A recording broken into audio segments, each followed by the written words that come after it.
Hello മക്കളെ, welcome to Vedantu Malayalam. എല്ലാവർക്കും വേദാന്തു മലയാളത്തിലേക്ക് സ്വാഗതം. അപ്പം ഞാനിന്ന് വന്നിരിക്കുന്നത് നമ്മുടെ ന്യൂറൽ കൺട്രോൾ ആൻഡ് കോർഡിനേഷൻ എന്ന് പറയുന്ന ചാപ്റ്ററിന്റെ NCERT line by line revision ആയിട്ടാണ് കേട്ടോ. ഓക്കെ, അപ്പോൾ ഈ ചാപ്റ്ററിൽ നമുക്ക് എന്താ പഠിക്കാനുള്ളത്? നമ്മളെ നെർവസ് സിസ്റ്റത്തിനെ കുറിച്ച് നമുക്ക് ഡീറ്റെയിൽഡ് ആയിട്ട് ഈ ചാപ്റ്ററിൽ പഠിക്കാനുണ്ട് കേട്ടോ. അപ്പോൾ റേഷണലൈസ്ഡ് സിലബസ് പ്രകാരം ഈ ചാപ്റ്ററിന്റെ പകുതിയോളം എടുത്ത് ഒഴിവാക്കിയിട്ടുണ്ട്.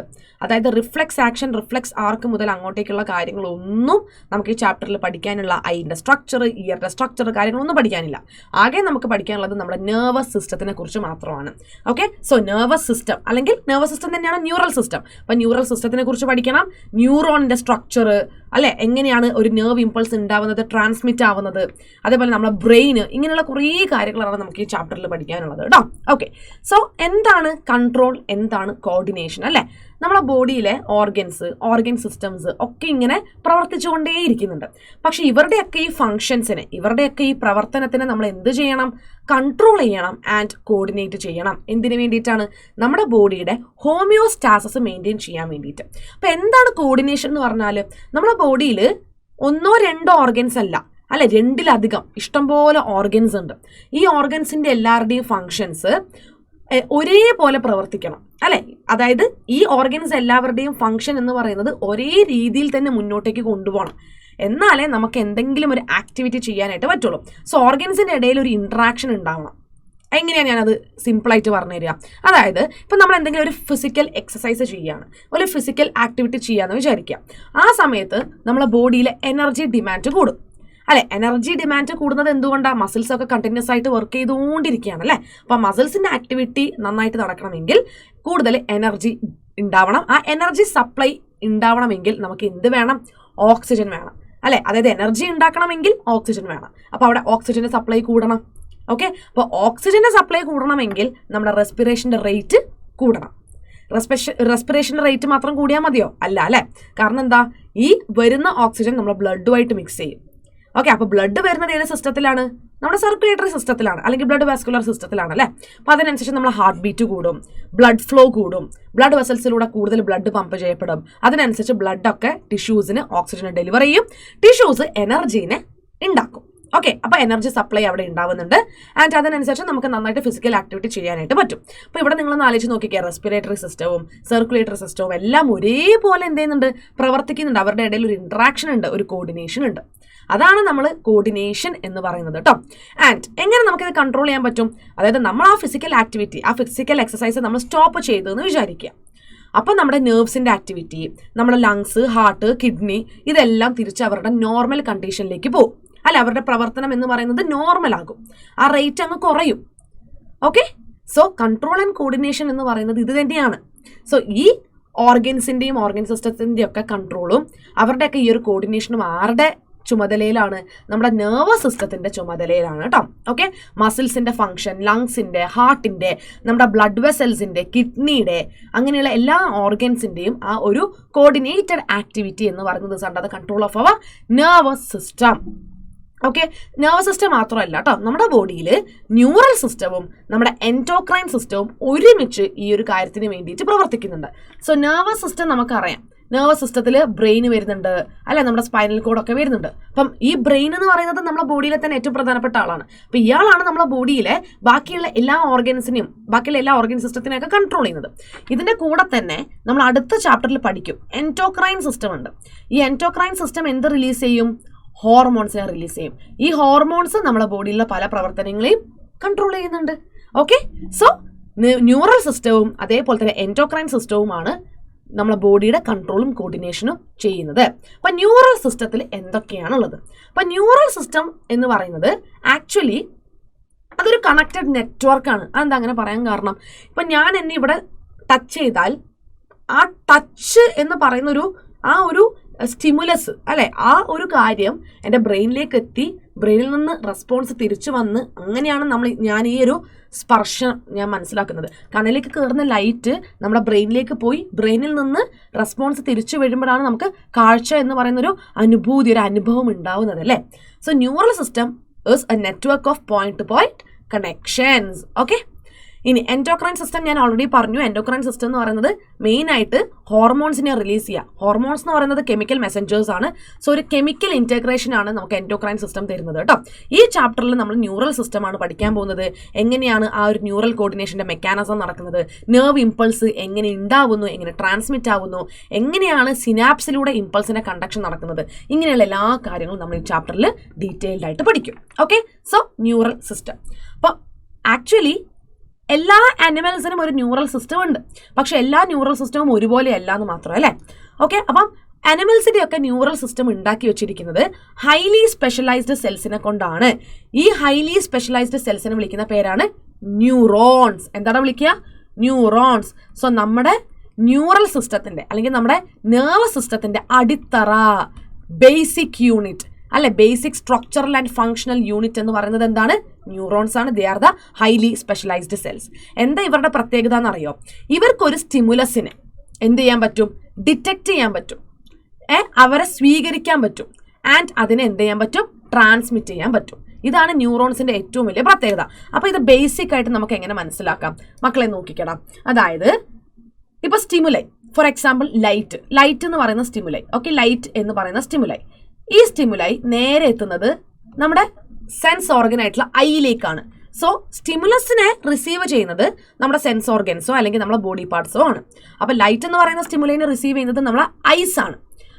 ഐസിൽ പ്രത്യേകതരം സെൽസ് ഉണ്ട്.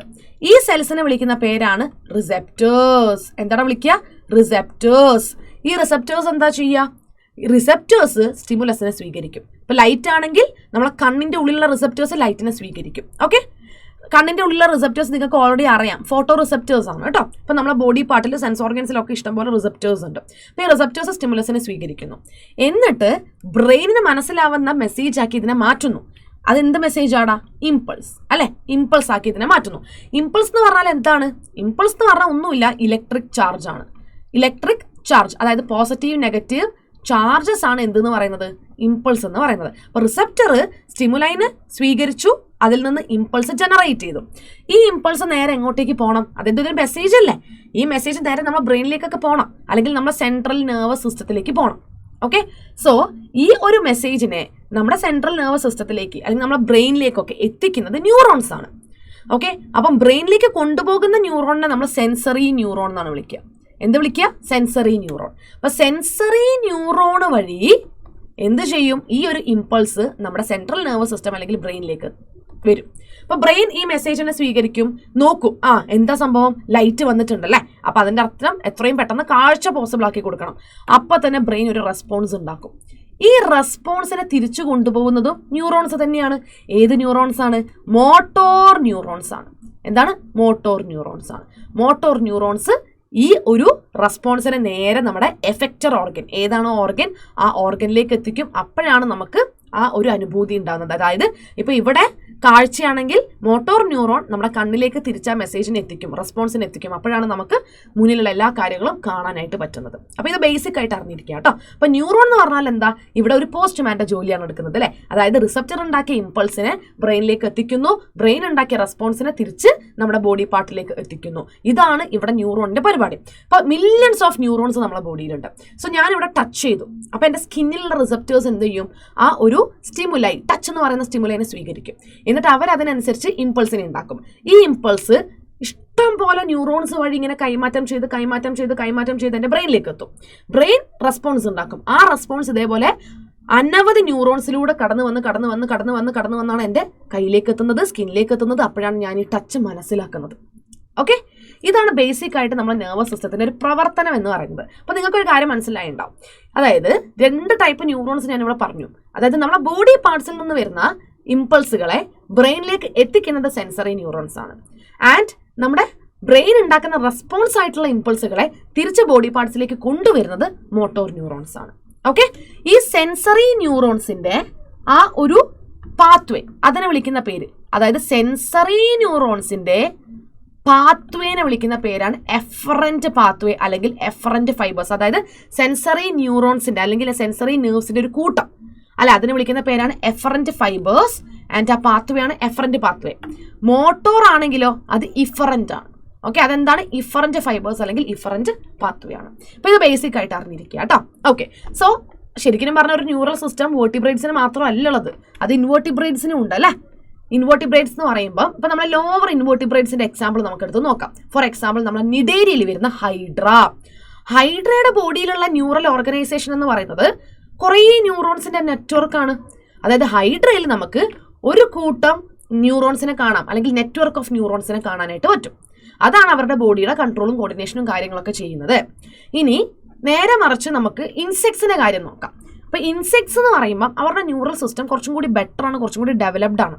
ബ്രെയിൻ ഉണ്ട്, ബ്രെയിൻ്റെ കൂടെ തന്നെ ധാരാളം ഗാംഗ്ലിയയും ന്യൂറൽ ടിഷ്യൂസും ഉണ്ട്. അപ്പോൾ എന്താ ഗാംഗ്ലിയ എന്ന് പറഞ്ഞാൽ നിങ്ങൾ സെൻട്രൽ നെർവസ് സിസ്റ്റവും പെരിഫറൽ നെർവസ് സിസ്റ്റവും കേട്ടിട്ടുണ്ടാവും. അപ്പോൾ പെരിഫറൽ നെർവസ് സിസ്റ്റത്തിന്റെ നെർവ്സിനെ, നെർവ് ഫൈബേഴ്സിനെ, ന്യൂറോൺസിനെ വിളിക്കുന്ന പേരാണ് ഗാംഗ്ലിയ. അപ്പം ഇൻസെക്ട്സിൽ ബ്രെയിനും ബ്രെയിൻ്റെ കൂടെ തന്നെ ധാരാളം ഗാംഗ്ലിയയും ന്യൂറൽ ടിഷ്യൂസും എല്ലാം ഉണ്ട്. ഓക്കെ, പക്ഷെ നമ്മൾ വേർട്ടിബ്രേറ്റ്സിന്റെ കാര്യം അത് അടിപൊളിയാണ്. കാരണം വേർട്ടിബ്രേറ്റ്സ് എന്ന് പറഞ്ഞാൽ ഹൈലി ഡെവലപ്ഡ് ഓർഗാനിസംസ് ആണ് അല്ലേ. അപ്പോൾ ഇവർക്ക് ഒരു വെൽ ഡെവലപ്ഡ് ആയിട്ടുള്ള ഒരു ന്യൂറൽ സിസ്റ്റം ഉണ്ടാവും. ഓക്കെ, ഇതാണ് ഇൻവേർട്ടിബ്രേറ്റ്സിലും വേർട്ടിബ്രേറ്റ്സിലും ഒക്കെ വരുന്ന വ്യത്യാസം. അങ്ങനെയാണെങ്കിൽ നമുക്ക് എന്ത് ചെയ്യാം? നമ്മുടെ ഹ്യൂമൻ ന്യൂറൽ സിസ്റ്റത്തിലേക്ക് പോവാം അല്ലേ.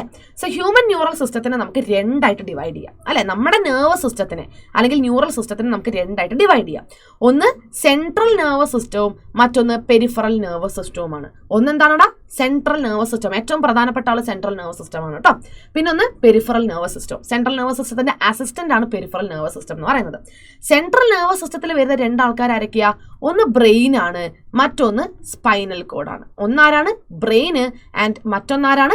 സ്പൈനൽ കോഡാണ്. ഓക്കെ, ആക്ച്വലി എല്ലാ ഇൻഫർമേഷൻസിൻ്റെയും പ്രോസസ്സിംഗ് യൂണിറ്റ് അല്ലെങ്കിൽ എല്ലാ ഇൻഫർമേഷൻസും കാര്യങ്ങളും നേരെ എത്തിച്ചേരുന്നതും അതിനനുസരിച്ച് തീരുമാനങ്ങൾ എടുക്കുന്നതും പിന്നെ മെയിൻ ആയിട്ടുള്ള കൺട്രോളും കാര്യങ്ങളും ഒക്കെ കൊടുക്കുന്നത് ആരാണ്? നമ്മുടെ സെൻട്രൽ നെർവസ് സിസ്റ്റമാണ്.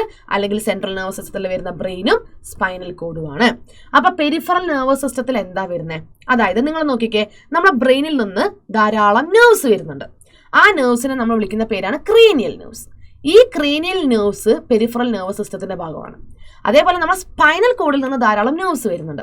ഈ നെർവ്സ് ഒക്കെ എന്തിലാണ് വരുന്നത്?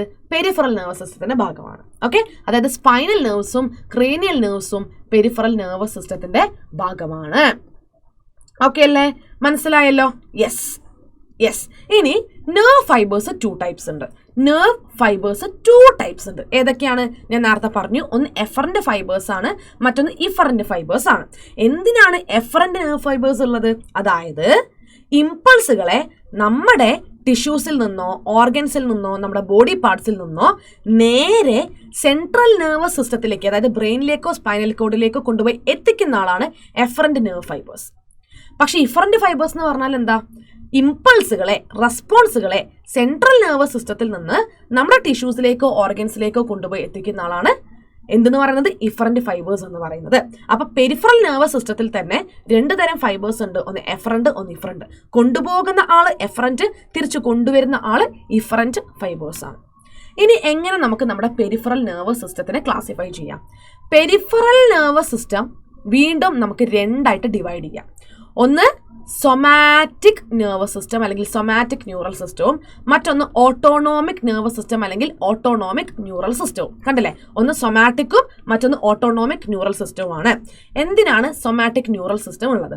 സൊമാറ്റിക് ന്യൂറൽ സിസ്റ്റത്തിന്റെ പ്രധാനപ്പെട്ട പരിപാടി എന്ന് പറഞ്ഞാൽ ഇവര് ഇമ്പൾസിനെ നമ്മുടെ സെൻട്രൽ നെർവസ് സിസ്റ്റത്തിൽ നിന്ന് സ്കെലിറ്റൽ മസിൽസിലേക്ക് എത്തിക്കും. ഓക്കെ, സൊമാറ്റിക് ന്യൂറൽ സിസ്റ്റം എന്താണ് ചെയ്യുന്നത്? അതായത് ഇമ്പൾസിനെ സെൻട്രൽ നെർവസ് സിസ്റ്റത്തിൽ നിന്ന് നമ്മുടെ സ്കെലിറ്റൽ മസിൽസിലേക്ക് എത്തിക്കും. നമ്മുടെ സ്കെലിറ്റൽ മസിൽസിന്റെ പ്രധാനപ്പെട്ട പരിപാടി എന്താണ്? അവര് വോളണ്ടറി ആയിട്ടുള്ള മൂവ്മെന്റ്സിനെ കൺട്രോൾ ചെയ്യുന്ന ആൾക്കാരാണ്. സോ സൊമാറ്റിക് നെർവസ് സിസ്റ്റത്തിന്റെ പരിപാടി എന്തായിരിക്കും?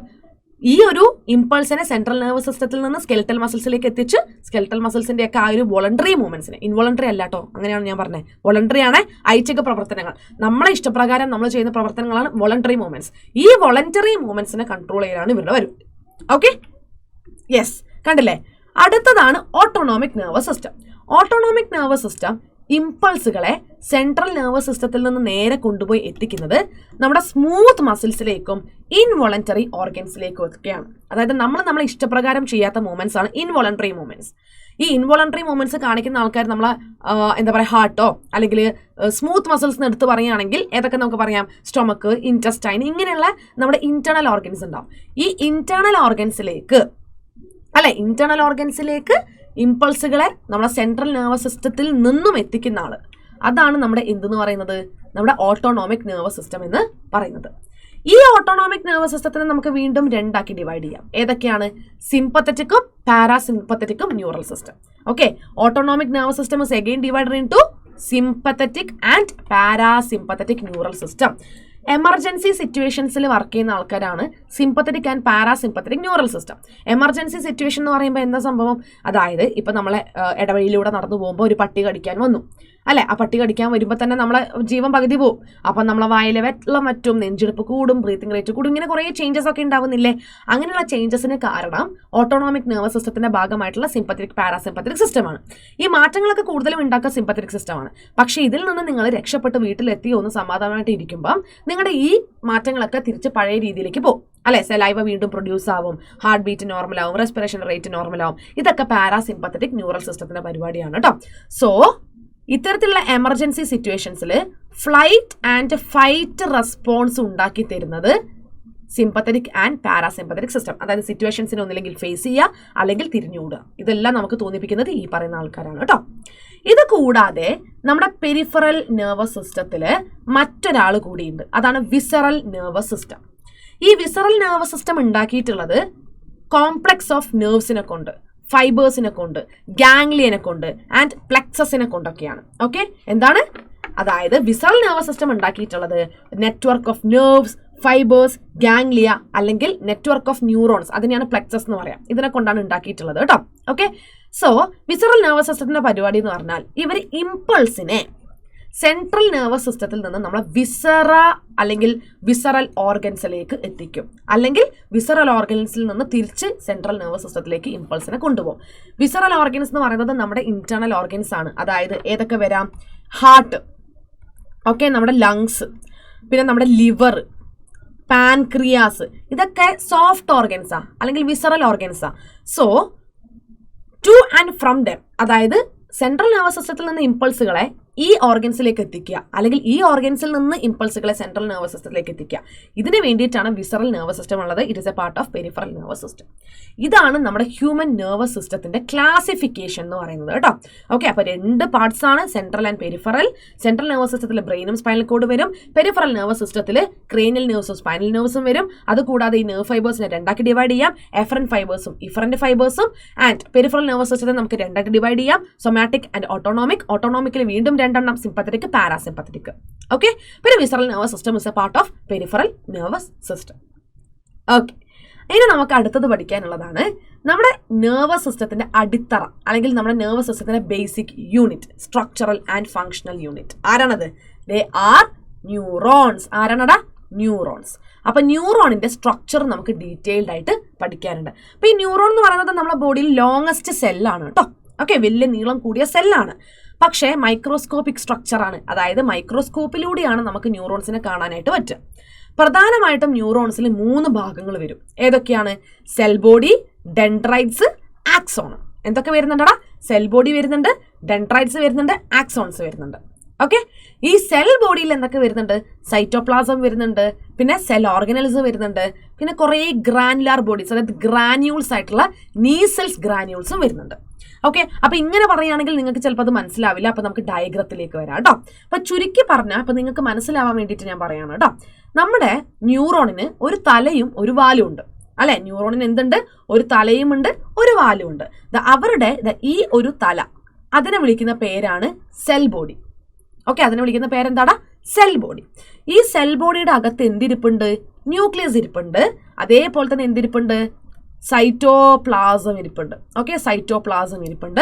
ഓക്കെ, ആൻഡ് സെൽ ഓർഗനൽസ് ഇരിപ്പുണ്ട്. ഇത് കൂടാതെ ഈ സെൽ ബോഡിക്കകത്ത് നമുക്ക് കുറേ ഗ്രാനുലാർ ബോഡീസ് കാണാം. ഈ ഗ്രാനുലാർ ബോഡീസിനെ വിളിക്കുന്ന പേരാണ് നീസൽസ് ഗ്രാന്യൂൾസ്. എന്താണ് വിളിക്കുക? നീസൽസ് ഗ്രാന്യൂൾസ്. ഇനി ഈ സെൽ ബോഡിയിൽ നിന്ന് ഷോർട്ട് ഫിലമെന്റുകൾ ഇങ്ങനെ എറൈസ് ചെയ്ത് വരുന്നതായിട്ട് നമുക്ക് കാണാൻ പറ്റും. അതായത് സെൽ ബോഡിയിൽ നിന്ന് ധാരാളം ഷോർട്ട് ഫിലമെന്റ്സുകൾ ഉണ്ടാവുന്നു. ഈ ഷോർട്ട് ഫിലമെന്റ്സ് ആണ് ഈ തന്നിരിക്കുന്നത്. ഈ ഷോർട്ട് ഫിലമെന്റ്സിനെ നമ്മൾ വിളിക്കുന്ന പേരാണ് ഡെൻഡ്രോൺ. എന്താണ് വിളിക്കുക? ഡെൻഡ്രോൺ. ഈ ഡെൻഡ്രോൺ വീണ്ടും ഇങ്ങനെ ബ്രാഞ്ചസ് ആയിട്ട് ഡിവൈഡ് ചെയ്യുന്നുണ്ട് അല്ലെ. ഡെൻഡ്രോൺ വീണ്ടും എന്താവുന്നുണ്ട്? ഇങ്ങനെ ബ്രാഞ്ചസ് ആയിട്ട് ഡിവൈഡ് ചെയ്യുന്നുണ്ട്. ഈ ബ്രാഞ്ചസിനെ വിളിക്കുന്ന പേരാണ് ഡെൻഡ്രൈറ്റ്സ്. എന്താണ് വിളിക്കുക? ഡെൻഡ്രൈറ്റ്സ്. ഓക്കെ, സോ ഇതൊരു ന്യൂറോൺ ആണ്. ഇത് രണ്ടാമത്തെ ന്യൂറോൺ എന്ന് വിചാരിക്കുക. അങ്ങനെയാണെങ്കിൽ ഇവിടെ ഫസ്റ്റ് ഒരു ന്യൂറോൺ ഉണ്ട്, ഇവിടെ തേർഡ് ഒരു ന്യൂറോൺ ഉണ്ട് അല്ലേ. ഈ ഫസ്റ്റത്തെ ന്യൂറോണിൽ നിന്ന് ഇമ്പൾസ് വരും. ഈ ഇമ്പൾസിനെ ആരായിരിക്കും ആദ്യം സ്വീകരിക്കുക? ഡെൻഡ്രൈറ്റ് ആണ് ആദ്യം സ്വീകരിക്കുക. ഓക്കെ, അപ്പൊ ഡെൻഡ്രൈറ്റ് ആണ് അഡ്ജസന്റ് ന്യൂറോണിൽ നിന്ന് ഇമ്പൾസിനെ സ്വീകരിക്കുന്ന ഭാഗം. മനസ്സിലായല്ലോ? ഇനി സെൽ ബോഡിയിൽ നിന്നുള്ള ഷോർട്ട് ഫിലമെന്റ്സ് ഡെൻഡ്രോൺ ആണെങ്കിൽ സെൽ ബോഡിയിൽ നിന്ന് വരുന്ന ലോങ്ങസ്റ്റ് ഫിലമെന്റ്, അതായത് സെൽ ബോഡിയിൽ നിന്ന് ഒരു വലിയ ഫിലമെന്റ് വരുന്നുണ്ട്. ആ ലോങ്ങസ്റ്റ് ഫിലമെന്റിനെ നമ്മൾ വിളിക്കുന്ന പേര് അല്ലെ, ഇതാ ഈ കാണുന്ന ഫിലമെന്റ്, ഇതിനെ വിളിക്കുന്ന പേരാണ് ആക്സോൺ. എന്താണ് വിളിക്കുക? ആക്സോൺ. ഈ ആക്സോണിന്റെ ഈ ഒരു എൻഡ് കണ്ടോ നിങ്ങൾ? ആക്സോണിന്റെ ബ്രാഞ്ചസ് കണ്ടോ നിങ്ങൾ? അല്ലെ, ആക്സോണ് അതിന്റെ ടിപ്പിൽ കുറെ ബ്രാഞ്ചസ് ഉണ്ട്. ഈ ബ്രാഞ്ചസിനെ വിളിക്കുന്ന പേരാണ് ആക്സോൺ ടെർമിനൽ അല്ലെങ്കിൽ ആക്സോണൈറ്റ്സ്. എന്താണ് വിളിക്കുക? ആക്സോൺ ടെർമിനൽസ് അല്ലെങ്കിൽ ആക്സോണൈറ്റ്സ്. ഈ ആക്സോണൈറ്റ്സിന്റെ എൻഡിലായിട്ട് നമുക്ക് ഇങ്ങനെ ബൾബ് ലൈക്ക് സ്ട്രക്ചർ കാണാം. ഈ ബൾബ് ലൈക്ക് സ്ട്രക്ചറിനെ വിളിക്കുന്ന പേരാണ് സിനാപ്റ്റിക് നോബ്. ഈ ബൾബ് ലൈക്ക് സ്ട്രക്ചറിനെ വിളിക്കുന്ന പേരെന്താ? Synaptic knob. ഈ സിനാപ്റ്റിക് നോബ് കഴിഞ്ഞാൽ, അതായത് രണ്ടാമത്തെ ന്യൂറോണിന്റെ സിനാപ്റ്റിക് നോബിന്റെ അടുത്ത് വരിക നമ്മുടെ മൂന്നാമത്തെ ന്യൂറോണിന്റെ ഡെൻഡ്രൈറ്റ്സ് ആയിരിക്കും. ഓക്കെ, ഇനി ഇത് കൂടാതെ നിങ്ങൾ ആക്സോൺ ഒന്ന് സൂക്ഷിച്ചു നോക്കുക കേട്ടോ, ശ്രദ്ധിച്ചു നോക്കുക. നമ്മുടെ ഈ ആക്സോൺ കണ്ടോ? ഈ ആക്സോണിനെ ഇങ്ങനെ തുടരെ റിപ്പീറ്റ് ചെയ്തിട്ട് എൻസർക്കിൾ ചെയ്തിട്ട്, അതായത് വലയം ചെയ്തിട്ട് നമുക്ക് എന്ത് കാണാൻ പറ്റും? ലിപ്പിഡ് മെംബ്രെയിൻ കാണാൻ പറ്റും. ആ ലിപ്പിഡ് മെംബ്രെയിനെ വിളിക്കുന്ന പേരാണ് മൈലിൻ ഷീത്ത്. എന്താണ് വിളിക്കുക? Myelin sheath. ഈ മൈലിൻ ഷീത്തിനെ ഉണ്ടാക്കുന്നത് ഷ്വാൻ സെൽസ് ആണ്. ഈ മൈലിൻ ഷീത്തിനെ ഉണ്ടാക്കുന്നത് ആരാണ്? ഷ്വാൻ സെൽസ് ആണ്. കണ്ടില്ലേ? ഷ്വാൻ സെൽസ് ആണ്. ഓക്കെ, സോ ഇത് ആക്സോൺ ആണ്. അങ്ങനെയാണെങ്കിൽ ഇതെന്താണ്? ഷ്വാൻ സെൽസ് ആണ്. അപ്പൊ ഈ ഷ്വാൻ സെൽസിന്റെ ഇടയിൽ നിങ്ങൾ ഗ്യാപ്പ് കണ്ടോ? ഈ ഷ്വാൻ സെൽസിന്റെ ഇടയിൽ നിങ്ങൾ ഗ്യാപ്പ് കണ്ടോ? ഈ ഗ്യാപ്പിനെ വിളിക്കുന്ന പേരാണ് നോഡ് ഓഫ് റാൻവെയർ. ഈ ഗ്യാപ്പിനെ വിളിക്കുന്ന പേരെന്താടാ? Node of Ranvier. ഓക്കെ, ഇതാണ് ഒരു ന്യൂറോണിന്റെ സ്ട്രക്ചർ. ഓക്കെ, അപ്പൊ ന്യൂറോണിന്റെ സ്ട്രക്ചർ കംപ്ലീറ്റ് ആയിട്ടൊന്ന് പെട്ടെന്ന് നമുക്ക് ഓർത്തെടുത്താലോ? Yes, okay. സോ ഒരു ന്യൂറോണിന് ഒരു തലയും ഉണ്ടാകും, ഒരു വാലും ഉണ്ടാകും അല്ലെ. ആ തലേനെ നമ്മൾ എന്താണ് വിളിക്കുക? ആ തലേനെ വിളിക്കുന്ന പേരാണ് സെൽ ബോഡി. സെൽ ബോഡിയിൽ ന്യൂക്ലിയസ് ഉണ്ട്, സൈറ്റോപ്ലാസം ഉണ്ട്, നീസൽസ് ഗ്രാന്യൂൾസ് ഉണ്ട് അല്ലെ. സെൽ ബോഡിയിൽ നിന്ന് വരുന്ന ആ ഒരു ഷോർട്ട് ഫിലമെന്റ് ഡെൻഡ്രോൺ. ഡെൻഡ്രോണിന്റെ ബ്രാഞ്ചസ് ആണ് ഡെൻഡ്രൈറ്റ്. ഓക്കെ, ഇനി സെൽ ബോഡിയിൽ നിന്ന് വരുന്ന ലോങ്ങസ്റ്റ് ഫിലമെന്റ് എന്താ? That is axon. ആക്സോണിനെ വലയം ചെയ്യുന്നത് മൈലിൻ ഷീത്ത്. മൈലിൻ ഷീത്തിനെ ഉണ്ടാക്കുന്നത് ഷ്വാൻ സെൽസ്. ആൻഡ് ഈ ഷ്വാൻ സെൽസിന്റെ ഇടയിൽ വരുന്ന ഗ്യാപ്പ് കണ്ടോ? ആ ഗ്യാപ്പാണ് നോഡ് ഓഫ് റാൻവെയർ. ആൻഡ് ആക്സോണിന്റെ ടിപ്പ് ബ്രാഞ്ചസ് ആയിട്ട് ഡിവൈഡ് ചെയ്യും. ആ ബ്രാഞ്ചസ് ആണ് ആക്സോൺ ടെർമിനൽ അല്ലെങ്കിൽ ആക്സോണൈറ്റ്. ആൻഡ് ഈ ആക്സോണൈറ്റിന്റെ എൻഡിൽ, ടിപ്പിൽ നമുക്ക് ബൾബ് ലൈക്ക് സ്ട്രക്ചേഴ്സ് കാണാം. അതാണ് synaptic knob. Okay, synaptic knob. ഇപ്പൊ നിങ്ങൾക്ക് ന്യൂറോണിന്റെ സ്ട്രക്ചർ അടിപൊളിയായിട്ട് മനസ്സിലായിട്ടുണ്ട് അല്ലെ. Okay, yes. So the short fibres that is എന്താ പറയാ, rising from the cell body, അതിനെ വിളിക്കുന്ന പേരാണ് ഡെൻഡ്രോൺ അല്ലെ. ഡെൻഡ്രോൺ. അപ്പൊ സെൽ ബോഡിയിൽ നിന്ന് ഈ ഭാഗങ്ങളൊക്കെ പുറത്തേക്ക് ഇങ്ങനെ പ്രൊജക്ട് ചെയ്തിട്ട് നമുക്ക് കാണാനായിട്ട് പറ്റും. ഓക്കെ, പ്രൊജക്ട് ചെയ്തിട്ട് കാണാനായിട്ട് പറ്റും. അത് കൂടാതെ നമ്മുടെ സെൽ ബോഡിയിൽ എന്തുണ്ട്? നീസൽസ് ഗ്രാന്യൂൾസ് ഉണ്ട്. ഓക്കെ, നീസൽസ് ഗ്രാന്യൂൾസ് ഉണ്ട്. ആൻഡ് ഓൾസോ ഡെൻഡ്രോണിന്റെ ബ്രാഞ്ചസിനെ വിളിക്കുന്ന പേരാണ് ഡെൻഡ്രൈറ്റ്സ്. ഡെൻഡ്രൈറ്റ്സ്. തൊട്ടടുത്ത ന്യൂറോണിൽ നിന്ന് ഇമ്പൾസിനെ സ്വീകരിക്കുന്നത് ഡെൻഡ്രൈറ്റ്സ് ആണ്. ഈ ഡെൻഡ്രൈറ്റ്സ് എന്താ ചെയ്യുക? ഒന്ന് പറഞ്ഞ ഇമ്പൾസിന്റെ പാത്വേ എന്ന് പറഞ്ഞിട മക്കളെ. അതായത് ഡെൻഡ്രൈറ്റ്സ് ഡെൻഡ്രോണിന് ഇമ്പൾസിനെ കൊടുക്കും അല്ലെ. അതായത് തൊട്ടടുത്ത ന്യൂറോണിൽ നിന്ന് ഡെൻഡ്രൈറ്റ് ഇമ്പൾസിനെ സ്വീകരിച്ചു, എന്നിട്ട് ആ ഇമ്പൾസിനെ ഡെൻഡ്രോണിനാണ് ഇവരെത്തിച്ചു കൊടുക്കുക. ഡെൻഡ്രോണിൽ നിന്ന് സെൽ ബോഡിയിലേക്ക് ഇമ്പൾസ് പോകും. സെൽ ബോഡിയിൽ നിന്ന് ആക്സോണിലേക്ക് പോകും. ആക്സോണിൽ നിന്ന് ആക്സോൺ ടെർമിനലിലേക്ക് പോകും. അവിടെ നിന്ന് സിനാപ്റ്റിക് നോബിലേക്ക് ഇമ്പൾസ് ട്രാൻസ്മിറ്റ് ആവുകയാണ് ചെയ്യുക കേട്ടോ. Okay, yes. സോ ആക്സോൺ എന്ന് പറയുന്നത് ലോങ് ഫൈബർ ആണ്. ഓക്കെ, ആക്സോണിന്റെ എൻഡ് ബ്രാഞ്ചഡ് ആണ്. ആ ബ്രാഞ്ചസ് ആണ് ആക്സോൺ ടെർമിനൽ അല്ലെങ്കിൽ ആക്സോണൈറ്റ്സ്. ഈ ബ്രാഞ്ചിൽ ബൾബ് ലൈക്ക് സ്ട്രക്ചേഴ്സ് ഉണ്ട്. അതിനെ വിളിക്കുന്ന പേരാണ് സിനാപ്റ്റിക് നോബ്. അപ്പൊ സിനാപ്റ്റിക് നോബിന്റെ പ്രത്യേകത അത് നമ്മൾ കുറച്ച് കഴിഞ്ഞാൽ പഠിക്കും. സിനാപ്റ്റിക് നോബിന്റെ ഉള്ളിൽ, ഇത് സിനാപ്റ്റിക് നോബാന്ന് വിചാരിക്കുക. ഈ സിനാപ്റ്റിക് നോബിന്റെ ഉള്ളിൽ ധാരാളം വെസിക്കിൾസ് ഉണ്ട്. ഈ വെസിക്കിൾസിനെ വിളിക്കുന്ന പേരാണ് സിനാപ്റ്റിക് വെസിക്കിൾസ്. സിനാപ്റ്റിക് വെസിക്കിൾസിന്റെ അകത്ത് എന്തുണ്ട്? ധാരാളം കെമിക്കൽസ് ഉണ്ട്. ഈ കെമിക്കൽസിനെ വിളിക്കുന്ന പേരാണ് ന്യൂറോ ട്രാൻസ്മിറ്റേഴ്സ്. എന്താണ് വിളിക്കുക? Neuro transmitters. ഓക്കെ, സോ ഈ ആക്സോൺ എന്താ ചെയ്യാന്ന് വെച്ചാൽ സെൽ ബോഡിയിൽ നിന്ന് വരുന്ന ഇമ്പൾസിനെ നേരെ എങ്ങോട്ടേക്ക് എത്തിക്കും? സിനാപ്റ്റിക് നോബിലേക്ക് എത്തിക്കും. അല്ലെങ്കിൽ ഒരു സിനാപ്സിലേക്ക് എത്തിക്കും, അല്ലെങ്കിൽ ഒരു ന്യൂറോ മസ്കുലർ ജംഗ്ഷനിലേക്ക് എത്തിക്കും. അപ്പം എന്താണെന്ന് ഞാൻ പറഞ്ഞുതരാം. നമ്മൾ 2 ന്യൂറോണുകൾ പരസ്പരം മീറ്റ് ചെയ്യുന്നില്ലേ, ആ ജംഗ്ഷനാണ് സിനാപ്സ്. ഇനിയിപ്പോൾ ഒരു ന്യൂറോണും ഒരു മസിൽ സെല്ലും മീറ്റ് ചെയ്യുകയാണെങ്കിൽ അതിനെ വിളിക്കുന്ന പേരാണ് ന്യൂറോ മസ്കുലർ ജംഗ്ഷൻ. അപ്പം നിങ്ങൾ ഇത് മാത്രം ആലോചിച്ചാൽ മതി. ഡെൻഡ്രൈറ്റിൽ നിന്ന് ഇമ്പൾസ് വന്ന് അവസാനം അത് സിനാപ്റ്റിക് നോബിലേക്ക് എത്തിയിട്ടുണ്ട്. ഓക്കെ, അപ്പം ഈ ന്യൂറോണിനെ നമുക്ക് ക്ലാസിഫൈ ചെയ്യാൻ പറ്റുമോ? ക്ലാസിഫൈ ചെയ്യാൻ പറ്റും കേട്ടോ. ന്യൂറോണിനെ നമുക്ക് ക്ലാസിഫൈ ചെയ്യാൻ പറ്റും. അതായത് ഒരു ന്യൂറോണിൽ എത്ര ആക്സോൺ ഉണ്ട്, എത്ര ഡെൻഡ്രൈറ്റ് ഉണ്ട്, ഇതിനനുസരിച്ച് നമ്മൾ ന്യൂറോണിനെ 3 ടൈപ്സ് ആയിട്ടാണ് ക്ലാസിഫൈ ചെയ്യുന്നത്. ഒന്നാമത്തതാണ് മൾട്ടിപോളാർ. മൾട്ടിപോളാർ എന്ന് പറഞ്ഞാൽ ഒരു ആക്സോണും 2ഓ അതിൽ കൂടുതലോ ഡെൻഡ്രൈറ്റ്സും ഉണ്ടെങ്കിൽ അത് മൾട്ടിപോളാർ ന്യൂറോൺ ആണ്. നമ്മുടെ സെറിബ്രത്തിന്റെ കോർട്ടെക്സ് റീജിയനിൽ, അതായത് സെറിബ്രത്തിന്റെ പുറത്തത്തെ റീജിയൻ, അതാണ് കോർട്ടെക്സ് റീജിയൻ, അവിടെ നമുക്ക് കാണുന്നത് ഈ ഒരു മൾട്ടിപോളാർ ന്യൂറോൺസ് ആണ്. പിന്നെ വരുന്നതാണ് ബൈപോളാർ ന്യൂറോൺസ്. ഒരു ആക്സോണും ഒരു ഡെൻഡ്രൈറ്റും ഉണ്ടെങ്കിൽ അതാണ് ബൈപോളാർ. ഇത് നമ്മുടെ കണ്ണിലെ റെറ്റിനയിലാണ് ഉള്ളത്. അടുത്തതാണ് യൂണിപോളാർ. യൂണിപോളാർ എന്ന് പറഞ്ഞാൽ cell body with 1 axon only. Cell ബോഡിയും ആക്സോണും മാത്രമേ ഉള്ളൂ. അതാണ് നമ്മുടെ യൂണിപോളാർ ന്യൂറോൺസ്. ഇത് എംബ്രിയോണിക് സ്റ്റേജിലാണ് നമുക്ക് കാണാനായിട്ട് പറ്റുന്നത്. ഓക്കെ, ഇതാണ് different types of neurons, multipolar, bipolar and unipolar.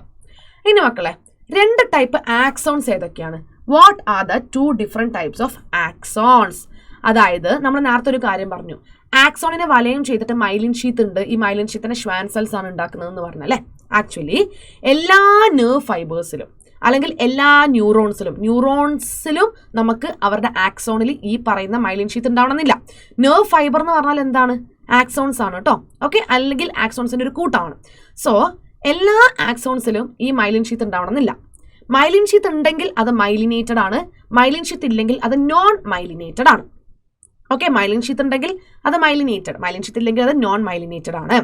ഈ മൈലിനേറ്റഡ് നെർവ് ഫൈബേഴ്സിനെ ഇങ്ങനെ എൻവലപ്പ് ചെയ്തിട്ട് നമുക്ക് എന്ത് കാണാൻ പറ്റും? Schwann cells. അതായത് ശ്രദ്ധിച്ചു കേൾക്കുക കേട്ടോ. ഇപ്പം നമ്മുടെ ബോഡി പാർട്സിലൊക്കെ ധാരാളം ന്യൂറോൺസ് ഉണ്ട്, അവർക്കൊക്കെ ആക്സോൺസ് ഉണ്ട്. ഈ ആക്സോൺസിലെ മൈലിൻ ഷീത്തിനെ ഉണ്ടാക്കുന്നത് ഷ്വാൻ സെൽസ് ആണ്. നമ്മളെ ബോഡി പാർട്സിലെ മൈലിൻ ഷീത്തിലെ ഉണ്ടാക്കുന്നത് ആരാണ്? ഷ്വാൻ സെൽസ് ആണ്.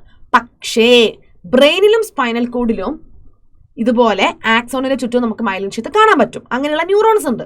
അപ്പം ബ്രെയിനിലും സ്പൈനൽ കോഡിലുമുള്ള ന്യൂറോണുകളിൽ, നെർവ് ഫൈബേഴ്സിൽ ഇൻ കേസ് മൈലിൻ ഷീത്ത് ഉണ്ടെങ്കിൽ ആ മൈലിൻ ഷീത്തിനെ ഉണ്ടാക്കുന്നത് ഷ്വാൻ സെൽസ് അല്ല, മറിച്ച് പ്രത്യേകതരം സെൽസ് ആയിട്ടുള്ള ഒലിഗോ ഡെൻഡ്രോസൈറ്റ്സ് ആണ്. എന്താണ്?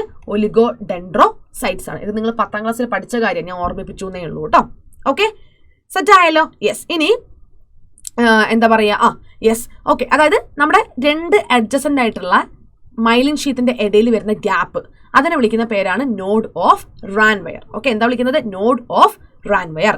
ഈ മൈലിനേറ്റഡ് നെർവ് ഫൈബേഴ്സ് നമുക്ക് കാണാൻ പറ്റുക നമ്മുടെ സ്പൈനൽ കോഡിൽ നിന്ന് വരുന്ന സ്പൈനൽ നെർവ്സിലും അതേപോലെ തന്നെ നമ്മുടെ ബ്രെയിനിൽ നിന്ന് വരുന്ന ക്രേനിയൽ നെർവ്സിലും മൈലിനേറ്റഡ് നെർവ് ഫൈബേഴ്സ് ആണ് കേട്ടോ. അതായത് മൈലിൻ ഷീത്തുള്ള ന്യൂറോൺസ് ആണ് ഉള്ളത്. അൺമൈലിനേറ്റഡ് നെർവ് ഫൈബറിൽ ആക്ച്വലി ഷ്വാൻ സെൽസ് ഉണ്ടാവും. അതായത് ആക്സോണിൽ മൈലിൻ ഷീത്ത് ഇല്ല, പക്ഷെ ഷ്വാൻ സെൽസ് ഉണ്ടാവും. അത് അൺമൈലിനേറ്റഡ് നെർവ് ഫൈബേഴ്സ് ആണ് കേട്ടോ. ഇത് കൂടുതലും ഓട്ടോണോമിക് സൊമാറ്റിക് ന്യൂറൽ സിസ്റ്റത്തിലാണുള്ളത്. അങ്ങനെയുള്ള ന്യൂറോൺസ് എവിടെയുള്ളത്? ഓട്ടോണോമിക് ആൻഡ് സൊമാറ്റിക് ന്യൂറൽ സിസ്റ്റത്തിൽ. ഓക്കെ, ഇനി മറ്റൊരു കാര്യം കൂടി നമുക്കിവിടെ പഠിക്കാനുണ്ട്. എന്താണത്? അതായത് മക്കളെ നോക്കിക്കേ, ഇപ്പം നമ്മുടെ ബ്രെയിനിലും സ്പൈനൽ കോഡിലും എവിടെയാണോ മൈലിൻ ഷീത്ത് ഉള്ള ന്യൂറോൺസ് കൂടുതലായിട്ടുള്ളത്, ഓക്കെ, അവിടെ നമുക്കൊരു തിളക്കം ഉണ്ടാവും. എന്തുകൊണ്ടാണ്? അതായത് മൈലിൻ ഷീത്തിന്റെ കളർ ഷൈനി വൈറ്റ് കളർ, തിളക്കമുള്ള വെള്ള നിറമാണ് മൈലിൻ ഷീത്തിന്.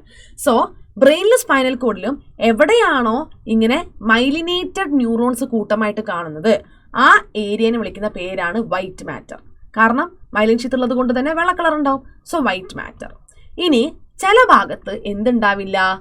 മൈലിൻ ഷീത്ത് ഉള്ള ന്യൂറോൺസ് ഉണ്ടാവില്ല. അതായത് ചില ഭാഗത്ത് മൈലിൻ ഷീത്ത് ഇല്ലാത്ത ന്യൂറോൺസ് കൂട്ടമായിട്ട് കാണും. ഓക്കെ, അപ്പോൾ അവർക്ക് മൈലിൻ ഷീത്ത് ഇല്ലെങ്കിൽ തിളക്കമുള്ള വെള്ള നിറം ഉണ്ടാവില്ലല്ലോ. സോ അങ്ങനെയുള്ള റീജിയനെ വിളിക്കുന്ന പേരാണ് ഗ്രേ മാറ്റർ. എന്താ വിളിക്കുന്നത്? Grey matter. അപ്പം മൈലിനേറ്റഡ് നെർവ് ഫൈബേഴ്സ് കൂട്ടമായി കാണുന്നത് വൈറ്റ് മാറ്ററും ഇല്ലെങ്കിൽ അത് ഗ്രേ മാറ്ററും ആണ്. അപ്പോൾ ഈ ഒരു കാര്യം കൂടി നിങ്ങൾ ഇവിടെ നിർബന്ധമായിട്ടും ഓർത്തിരിക്കുക കേട്ടോ. ഓക്കെ, അപ്പോൾ ഇതാണ് നമ്മുടെ ഈ ഒരു ചാപ്റ്ററിന്റെ ബേസ് എന്ന് പറയുന്നത്. അപ്പോൾ നമ്മൾ എന്തൊക്കെയാണ് പഠിച്ചത്? നമ്മൾ ഹ്യൂമൻ ന്യൂറൽ സിസ്റ്റത്തിന്റെ ക്ലാസിഫിക്കേഷൻ പഠിച്ചു, ഡിഫറെന്റ് ടൈപ്സ് ഓഫ് സിസ്റ്റംസ് പഠിച്ചു, ആൻഡ് ന്യൂറോണിന്റെ സ്ട്രക്ചർ നമ്മൾ ഡീറ്റെയിൽഡ് ആയിട്ട് പഠിച്ചു. ഓക്കെ, എന്താ ഇനി ന്യൂറോണിന്റെ ഒരു പ്രത്യേകത?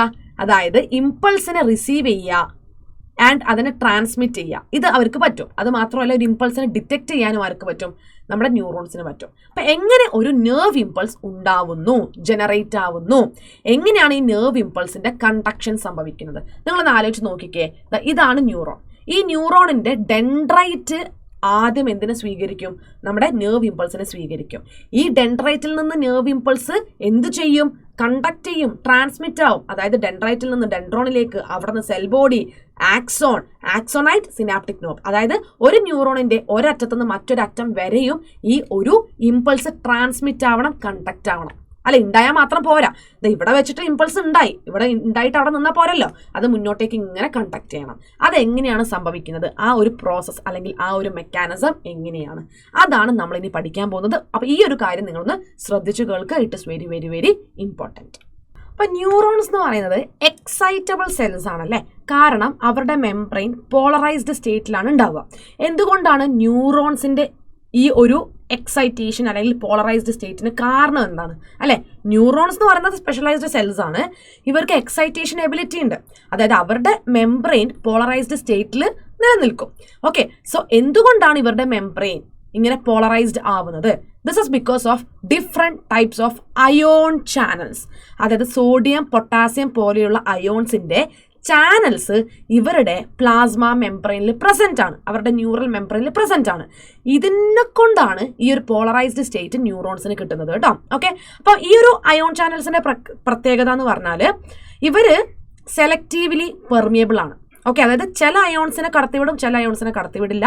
സോ പല പല അയോൺസിന്, ഡിഫറെൻറ്റ് അയോൺസിന് സെലക്റ്റീവ്ലി പെർമിയബിൾ ആയിട്ടുള്ള അയോൺ ചാനൽസ് ആണ് ഈ പ്ലാസ്മ മെംബ്രെയിനിലുള്ളത്. ഓക്കെ, സോ ഇത് നമ്മൾ ക്ലാസ് എടുത്തപ്പോൾ ഡീറ്റെയിൽഡ് ആയിട്ട് പറഞ്ഞിട്ടുണ്ട്. സോ ആ ക്ലാസ് നിങ്ങൾ എല്ലാവരും ഒന്ന് പോയി കാണുക. ഓക്കെ, കാരണം ഇതൊരു കോൺസെപ്റ്റ് ആണ്. അപ്പോൾ ആ രീതിയിൽ എടുത്താലാണ് നിങ്ങൾക്ക് ഈ കോൺസെപ്റ്റ് മനസ്സിലാക്കാൻ പറ്റുള്ളൂ. എന്നിട്ട് നിങ്ങൾ എന്ത് ചെയ്യുക? ഈ NCERT ലൈൻ ബൈ ലൈന് ഒന്ന് പഠിക്കുക കേട്ടോ. ഓക്കെ, എന്തായാലും ഞാൻ പറഞ്ഞുതരാം. ഒരു സെക്കൻഡ് മക്കൾ, ഇതൊന്ന് റബ്ബ് ചെയ്തോട്ടെ. ഇവിടെ നമുക്ക് തീരെ സ്പേസ് ഇല്ലാത്തതുകൊണ്ടാണ്. Okay, yes. സോ ഏതൊക്കെ അയോൺ ചാനൽസ് ഉണ്ട്? അതായത് ആക്സോണിന്റെ ഒക്കെ സർഫസിൽ അല്ലെങ്കിൽ പ്ലാസ്മ മെംബ്രെയിനിൽ പ്രധാനമായിട്ട് 3 അയോൺ ചാനൽസ് ഉണ്ട്. ഒന്ന് ലീക്ക് ചാനൽസ് ആണ്. Okay, leak channels. ഇപ്പൊ ലീക്ക് ചാനൽസ് എന്ന് പറയുമ്പോൾ 2 എണ്ണം ഉണ്ട്. ദാറ്റ് ഇസ് ഒന്ന് സോഡിയത്തിന്റെ, അതായത് Na+ അയോൺസിന്റെ ലീക്ക് ചാനൽ, Na+ LCയും, പിന്നെ സോഡിയം അയോൺസ് K+ അയോൺസിന്റെ LCയും ഉണ്ട്. രണ്ടാമത്തതാണ് വോൾട്ടേജ് ഗേറ്റഡ് ചാനൽസ്. എന്താണ് വോൾട്ടേജ് ഗേറ്റഡ് ചാനൽസ്? ഈ വോൾട്ടേജ് ഗേറ്റഡ് ചാനൽസും 2 എണ്ണം ഉണ്ട്. Na+ന്റെ VGC ഉണ്ട്, K+ അയോൺസിന്റെയും VGC ഉണ്ട്. മൂന്നാമത്തതാണ് Na+ K+ active pump. Okay, Na+ K+ active pump. ഇങ്ങനെ 3 അയോൺ ചാനൽസ് നമുക്ക് ന്യൂറോൺസിന്റെ മെംബ്രെയിനിൽ കാണാൻ പറ്റും. ഈ അയോൺ ചാനൽസ് ഞാൻ പറഞ്ഞ പോലെ they are selectively permeable to different ions. ഇപ്പോൾ സോഡിയം LCO VGC എന്ന് പറഞ്ഞാൽ സോഡിയം അയോൺസിനെയാണ് കടത്തിവിടുക. ഇപ്പോൾ K+ LCO VGC എന്ന് പറഞ്ഞാൽ K+ അയോൺസിനെയാണ് കടത്തിവിടുക കേട്ടോ. പിന്നെ സോഡിയം പൊട്ടാസ്യം ആക്റ്റീവ് പമ്പും ഉണ്ട്. ഓക്കെ, ഇതില് എപ്പോഴും ഓപ്പൺ ആയിട്ടിരിക്കുന്നത് നമ്മുടെ ലീക്ക് ചാനൽസ് ആണ്. ഇവർ പാസീവായിട്ട് വർക്ക് ചെയ്യും, എനർജി റിക്വയർമെന്റ് ഇല്ല, and towards the concentration gradient ആണ് ഇവർ വർക്ക് ചെയ്യുക. എന്താ ടുവേർഡ്സ് ദ കോൺസെൻട്രേഷൻ ഗ്രേഡിയന്റ് എന്ന് പറഞ്ഞാൽ? അതായത് ഹൈ പെർമിയബിലിറ്റിയിൽ നിന്ന് ലോ പെർമിയബിലിറ്റി, അതായത് ഹൈ ടു ലോ പെർമിയബിൾ, അങ്ങനെയുള്ള രീതിയിലാണ് ഇവർ വർക്ക് ചെയ്യുക. ഹൈ കോൺസെൻട്രേഷൻ ഉള്ള സ്ഥലത്ത് നിന്ന് ലോവർ കോൺസെൻട്രേഷൻ ഉള്ള സ്ഥലത്തിലേക്കാണ് അയോൺസ് മൂവ് ചെയ്യുക കേട്ടോ. ഓക്കെ, ഇനി VGCയും അങ്ങനെ തന്നെയാണ് വർക്ക് ചെയ്യുക. പക്ഷെ എന്താ എന്ന് വെച്ചാൽ, അതായത് VGCയുടെ പ്രത്യേകത എന്ന് പറഞ്ഞാൽ എപ്പോഴാണോ സ്റ്റിമുലസ് വരുന്നത്, ഒരു ഇമ്പൾസ് ജനറേറ്റ് ആവുന്നത്, അപ്പോൾ മാത്രമേ വോൾട്ടേജ് ഗേറ്റഡ് ചാനൽസ് പ്രവർത്തിക്കുന്നുള്ളൂ. They are not always open. അവർ ആ ഒരു സ്റ്റിമുലസ് വരുന്നു ആൻഡ് ഇമ്പൾസ് ജനറേറ്റ് ആവുന്നു, അപ്പോൾ ഓപ്പൺ ചെയ്യുന്നു, ആൻഡ് അത് കഴിഞ്ഞ ശേഷം തന്നെ ക്ലോസ്ഡ് ആവുന്നു. ഓക്കെ, ഇനി Na+ K+ ആക്റ്റീവ് പമ്പിന്റെ പ്രത്യേകത എന്ന് പറഞ്ഞാൽ ഈ അയോണിക് ഗ്രേഡിയന്റിനെ മെയിൻറ്റെയിൻ ചെയ്യുന്നത് ഈ പറയുന്ന Na+ K+ ആക്റ്റീവ് പമ്പാണ്. Okay, so polarised state of a neuron അതെങ്ങനെയാണെന്ന് നമുക്ക് നോക്കാം അല്ലെ. എടാ മക്കൾ ഇവിടെ നിന്ന് ശ്രദ്ധിക്കുക കേട്ടോ.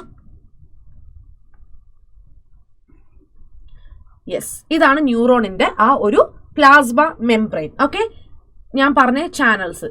സോ ഇത് Na+ VGC LC ആണ്. ഇത് Na+ LC ആണ്.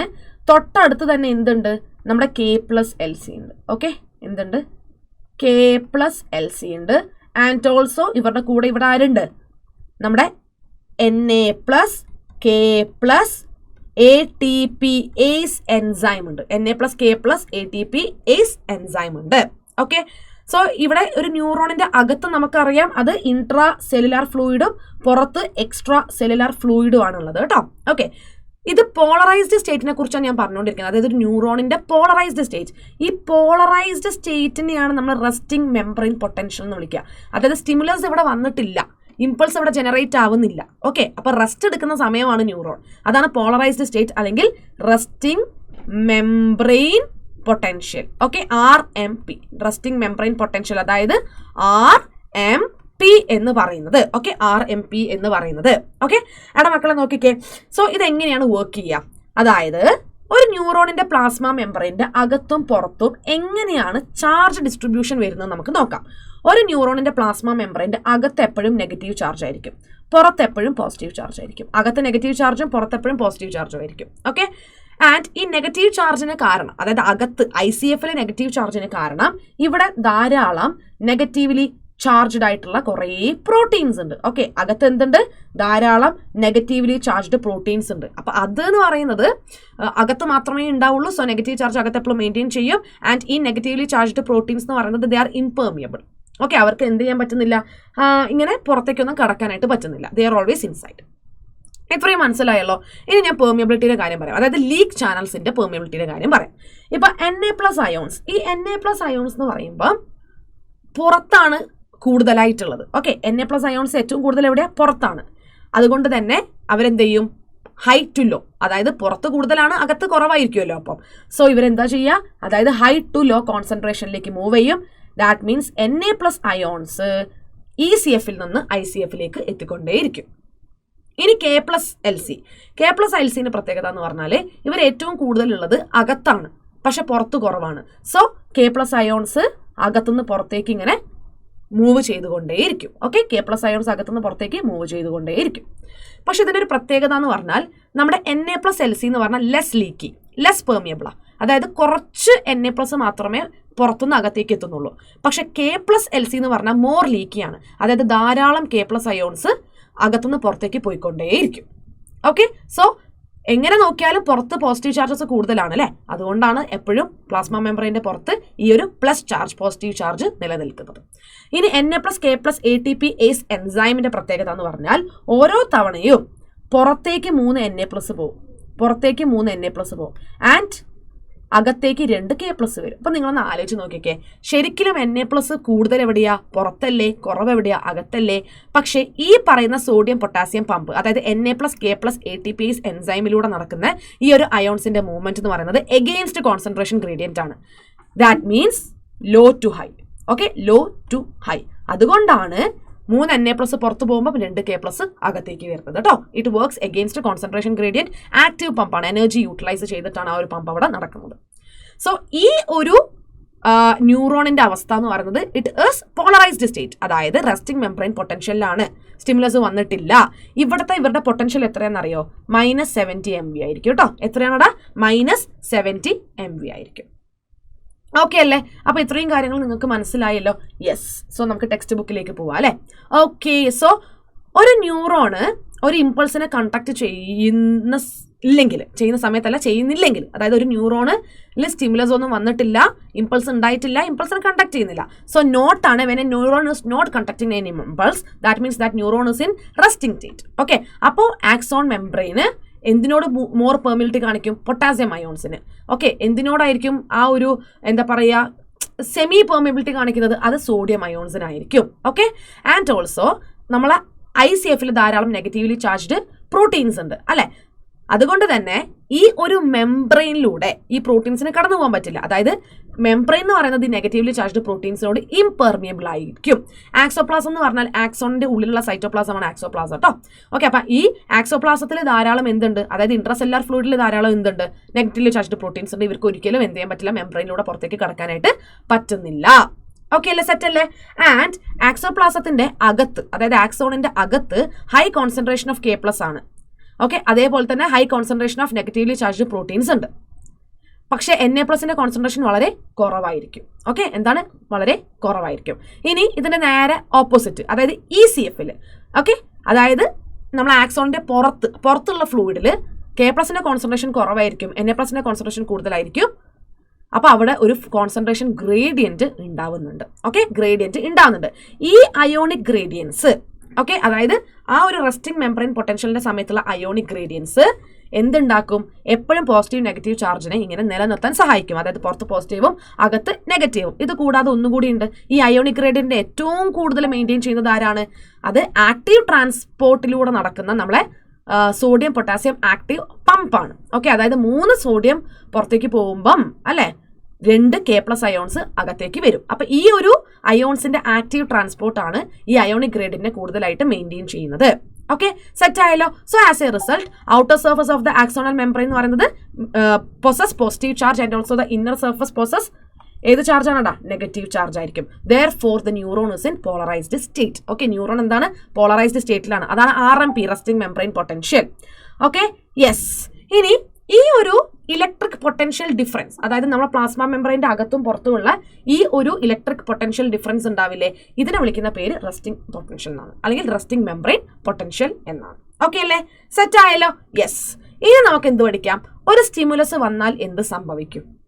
ഓക്കെ, ഒരു സ്റ്റിമുലസ് വരികയാണെങ്കിൽ ഈ പോളറൈസ്ഡ് സ്റ്റേറ്റ് മാറും. ഓക്കെ, ഒരു സ്റ്റിമുലസ് വരികയാണ്, ഒരു സ്റ്റിമുലസ് വന്നു, അങ്ങനെയാണെങ്കിൽ ഇമ്പൾസ് ജനറേറ്റ് ആവണ്ടേ? അല്ലെ, സ്റ്റിമുലസ് ഇല്ലെങ്കിൽ പോളറൈസ്ഡ് സ്റ്റേറ്റാ, പക്ഷെ ഒരു സ്റ്റിമുലസ് വരുമ്പം അവിടെ ഇമ്പൾസ് ജനറേറ്റ് ആവണം. അതിന്റെ അർത്ഥം പോളറൈസ്ഡിൽ നിന്ന് എന്ത് സ്റ്റേറ്റിലേക്ക് ഇവർ മാറും? ഡീപോളറൈസ്ഡ് സ്റ്റേറ്റിലേക്ക് മാറും. അങ്ങനെ ഇമ്പൾസ് ജനറേറ്റ് ആയി. അപ്പൊ ഇവിടെയാണ് സ്റ്റിമുലസ് വന്നത്. അത്രയും നേരം ഈ റീജിയൻ പോളറൈസ്ഡ് ആയിരുന്നു, പക്ഷെ അപ്പൊ അവിടെ എന്ത് വന്നു? ഒരു സ്റ്റിമുലസ് വന്നു. അപ്പൊ അവിടെ ഇമ്പൾസ് ജനറേറ്റ് ആയി, ഡീപോളറൈസ്ഡ് സ്റ്റേറ്റ് ആയി. ഈ ഒരു ഇമ്പൾസ് മുന്നോട്ടേക്ക് ഇങ്ങനെ കണ്ടക്ട് ചെയ്യും. അങ്ങനെയാണെങ്കിൽ പ്രീവിയസ് ഭാഗം, അതായത് തൊട്ട് മുന്നിലുള്ള ഭാഗം എന്താകും? ഡീപോളറൈസ്ഡിൽ നിന്ന് വീണ്ടും പഴയ രീതിയിലേക്ക് പോകും, അതായത് റീപോളറൈസ്ഡ് ആവും. അതായത് എന്താകും? റീപോളറൈസ്ഡ് ആവും.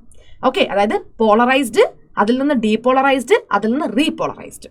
അതെങ്ങനെയാണെന്ന് നമുക്ക് നോക്കാം. ഓക്കെ, അപ്പൊ എങ്ങനെയാണ് ഈ ഒരു ഇമ്പൾസിന്റെ ജനറേഷൻ ഉണ്ടാവുന്നത്? എങ്ങനെയാണ് ഈ ഒരു ഇമ്പൾസിന്റെ കണ്ടക്ഷൻ ഉണ്ടാവുന്നത്? അതായത് നമുക്കറിയാം ഡെൻഡ്രൈറ്റ് മുതൽ സിനാപ്റ്റിക് നോബ് വരെ എന്തുണ്ടാവണം? ഈ ഇമ്പൾസ് കണ്ടക്ട് ചെയ്യണം അല്ലെ. മെയിൻ ആയിട്ട് നമ്മൾ ആക്സോണിലൂടെയൊക്കെ ഇമ്പൾസിന്റെ കണ്ടക്ഷൻ നന്നായിട്ട് നടക്കണം. സോ ഈ മെക്കാനിസം എങ്ങനെയാണെന്ന് നമുക്ക് നോക്കാം. അതായത് ഒരു സ്റ്റിമുലസ്, ഓക്കെ, നമ്മുടെ ന്യൂറോണിന്റെ ഏതെങ്കിലും ഒരു സൈറ്റിൽ അപ്ലൈ ആകുമ്പോൾ, അതായത് വരുമ്പോൾ, ആ പോളറൈസ്ഡ് മെംബ്രെയിനിന്റെ പൊളാരിറ്റി അങ്ങോട്ട് മാറും. അതായത് ആ പോളറൈസ്ഡ് മെംബ്രെയിൻ എന്ന് പറയുന്നത് ആ സ്റ്റേറ്റിൽ നിന്ന് മാറും. അത് എങ്ങനെയാണ് മാറുക നമുക്ക് ഈ ഒരു ചിത്രത്തിലൂടെ പഠിക്കാം കേട്ടോ. മക്കളെ നോക്കിക്കേ, ഞാൻ ഇതിനെ കുറച്ച് ഭാഗങ്ങളായിട്ട് ഡിവൈഡ് ചെയ്യാം. ഇതിപ്പോൾ നമ്മുടെ ആക്സോണിന്റെ മെംബ്രെയിൻ ആണ് തന്നിരിക്കുന്നതെന്ന് വിചാരിക്കുക കേട്ടോ. സോ ഇത് A സൈറ്റ് ആണ്, and this one is B site, ഇത് C സൈറ്റ് ആണെന്ന് വിചാരിക്കുക. അപ്പൊ A എന്ന് പറയുന്ന സൈറ്റിലേക്ക് എന്ത് എത്തുകയാണ്? സ്റ്റിമുലസ് എത്തുകയാണ്. ഓക്കെ, സ്റ്റിമുലസ് എത്തുകയാണ്. അപ്പൊ ആ സ്റ്റിമുലസ് എത്തുന്നതിന്റെ മുന്നേ വരെ ഇവരെല്ലാവരും പോളറൈസ്ഡ്, അതായത് RMP അല്ലെ, റെസ്റ്റിംഗ് മെംബ്രെയിൻ പൊട്ടൻഷ്യലാണ് ഇരിക്കുന്നത്. എല്ലാവരുടെയും ആ ഒരു എന്താ പറയുക പൊട്ടൻഷ്യൽ എന്ന് പറയുന്നത് -70 MV ആയിരുന്നു അല്ലെ, മില്ലി വോൾട്ട് ആയിരുന്നു. പക്ഷെ പെട്ടെന്ന് സ്റ്റിമുലസ് A എന്ന് പറയുന്ന സൈറ്റിലേക്ക് എത്തി. ആ സമയത്ത് നമ്മുടെ ഈ ഒരു -70 MV എന്ന് പറയുന്ന പൊട്ടൻഷ്യൽ മാറിയിട്ട് -55 MVയിലേക്ക് എത്തും. അപ്പൊ -55 MV എന്ന് പറയുന്നത് ത്രഷോൾഡ് ആണ്. ഓക്കെ, ഇതൊരു ത്രഷോൾഡ് സ്റ്റിമുലസ് ആണ്. എന്താ സംഭവം? അതായത് ഒരു ആക്ഷൻ പൊട്ടൻഷ്യൽ ജനറേറ്റ് ആവാൻ. അപ്പൊ നിങ്ങൾക്ക് തോന്നും എന്താണ് ആക്ഷൻ പൊട്ടൻഷ്യൽ? നമ്മൾ ആ ഒരു ഇമ്പൾസ് ഉണ്ടാവില്ലേ, അതിനെയാണ് നമ്മൾ ആക്ഷൻ പൊട്ടൻഷ്യൽ എന്ന് പറയാം കേട്ടോ. അതായത് ഒരു ഇമ്പൾസ് ജനറേറ്റ് ആവാൻ, അല്ലെങ്കിൽ ഒരു ആക്ഷൻ പൊട്ടൻഷ്യൽ ജനറേറ്റ് ആവാനുള്ള ഒരു ത്രഷോൾഡ് വാല്യൂ എന്ന് പറയുന്നത് -55 MV ആണ്. അപ്പൊ എപ്പോഴാണോ സ്റ്റിമുലസ് വരുന്നത് അല്ലെ, ആ സമയത്ത് -70 MV എന്ന് പറയുന്നത് എന്തായി മാറി -55 MV എത്തിയിട്ടുണ്ട്. അതൊരു ത്രഷോൾഡ് സ്റ്റിമുലസ് ആണ്. സോ ഇവിടെ ഒരു ആക്ഷൻ പൊട്ടൻഷ്യൽ അല്ലെങ്കിൽ ഇമ്പൾസ് ജനറേറ്റ് ആവും. അപ്പൊ A എന്ന് പറയുന്ന സൈറ്റിലേക്കല്ലേ സ്റ്റിമുലസ് എത്തിയേ. അപ്പോൾ തന്നെ, അതായത് ഉടൻ തന്നെ ഇവിടെയുള്ള Na+VGC ഓപ്പൺ ചെയ്യും. ഏതാണ് Na+VGC? നേരത്തെ നമ്മൾ ലീക്ക് ചാനലിനെ കുറിച്ച് പറഞ്ഞു. അത് എപ്പോഴാണ് പറഞ്ഞത്? പോളറൈസ്ഡ് സ്റ്റേറ്റിൽ. പക്ഷെ എപ്പോഴാണോ സ്റ്റിമുലസ് വരിക ആ സമയത്ത്, അല്ലെങ്കിൽ എപ്പോഴാണോ ഒരു ആക്ഷൻ പൊട്ടൻഷ്യൽ ജനറേറ്റ് ആവുക ആ സമയത്ത് ഓപ്പൺ ആവുക ആൾക്കാരാണ് വോൾട്ടേജ് ഗേറ്റഡ് ചാനൽസ്. അപ്പൊ സ്റ്റിമുലസ് A സൈറ്റിലെത്തി, അവിടെ Na+VGC ഓപ്പൺ ചെയ്തു. അപ്പൊ Na+VGC ഓപ്പൺ ചെയ്യുകയാണെങ്കിൽ ധാരാളം Na+ അയോൺസ് അകത്തേക്ക് കയറാൻ തുടങ്ങും. ഓക്കെ, ധാരാളം Na+ അയോൺസ് അകത്തേക്ക് കയറാൻ തുടങ്ങും. അപ്പൊ കുറെ പോസിറ്റീവ് ചാർജ് അകത്തെത്തിയില്ലേ? അങ്ങനെയാണെങ്കിൽ ഈ മെംബ്രെയിനിന്റെ അകത്തും പുറത്തുമുള്ള ചാർജുകൾക്ക് മാറ്റം സംഭവിക്കും, നേരെ ഓപ്പോസിറ്റ് ആകും. എന്താ ഓപ്പോസിറ്റ് ആവുക എന്ന് പറഞ്ഞാൽ പുറത്ത് എന്താകും? നെഗറ്റീവും അകത്ത് പോസിറ്റീവും. പുറത്തെന്തായി? നെഗറ്റീവ്, അകത്ത് പോസിറ്റീവ്. എങ്ങനെയാണ് പൊതുവെ ഇവർ പോളറൈസ്ഡ് സ്റ്റേറ്റിൽ റെസ്റ്റിംഗ് മെംബ്രെയിൻ പൊട്ടൻഷ്യൽ എങ്ങനെയായിരുന്നു? പുറത്ത് പോസിറ്റീവ്, അകത്ത് നെഗറ്റീവ്. പക്ഷെ ഇവിടെ എന്താ സംഭവിക്കുന്നത്?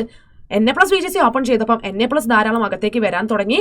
ആൻഡ് കുറെ പോസിറ്റീവ് ചാർജ് അകത്തെത്തിയപ്പോൾ അകത്ത് പോസിറ്റീവ് ചാർജും പുറത്ത് നെഗറ്റീവ് ചാർജും ആയി. അതിന്റെ അർത്ഥം RMP എന്നുള്ളത് മാറിയിട്ടുണ്ട് അല്ലെ. മാറിയിട്ട് അത് എന്തായിട്ടുണ്ട്? എ സൈറ്റ് ഡീപോളറൈസ്ഡ് ആയിട്ടുണ്ട്. ഓക്കെ, എ സൈറ്റ് എന്തായിട്ടുണ്ട്? ഡീപോളറൈസ്ഡ് സ്റ്റേറ്റിലേക്ക് പോയിട്ടുണ്ട്. ഓക്കെ അല്ലേ?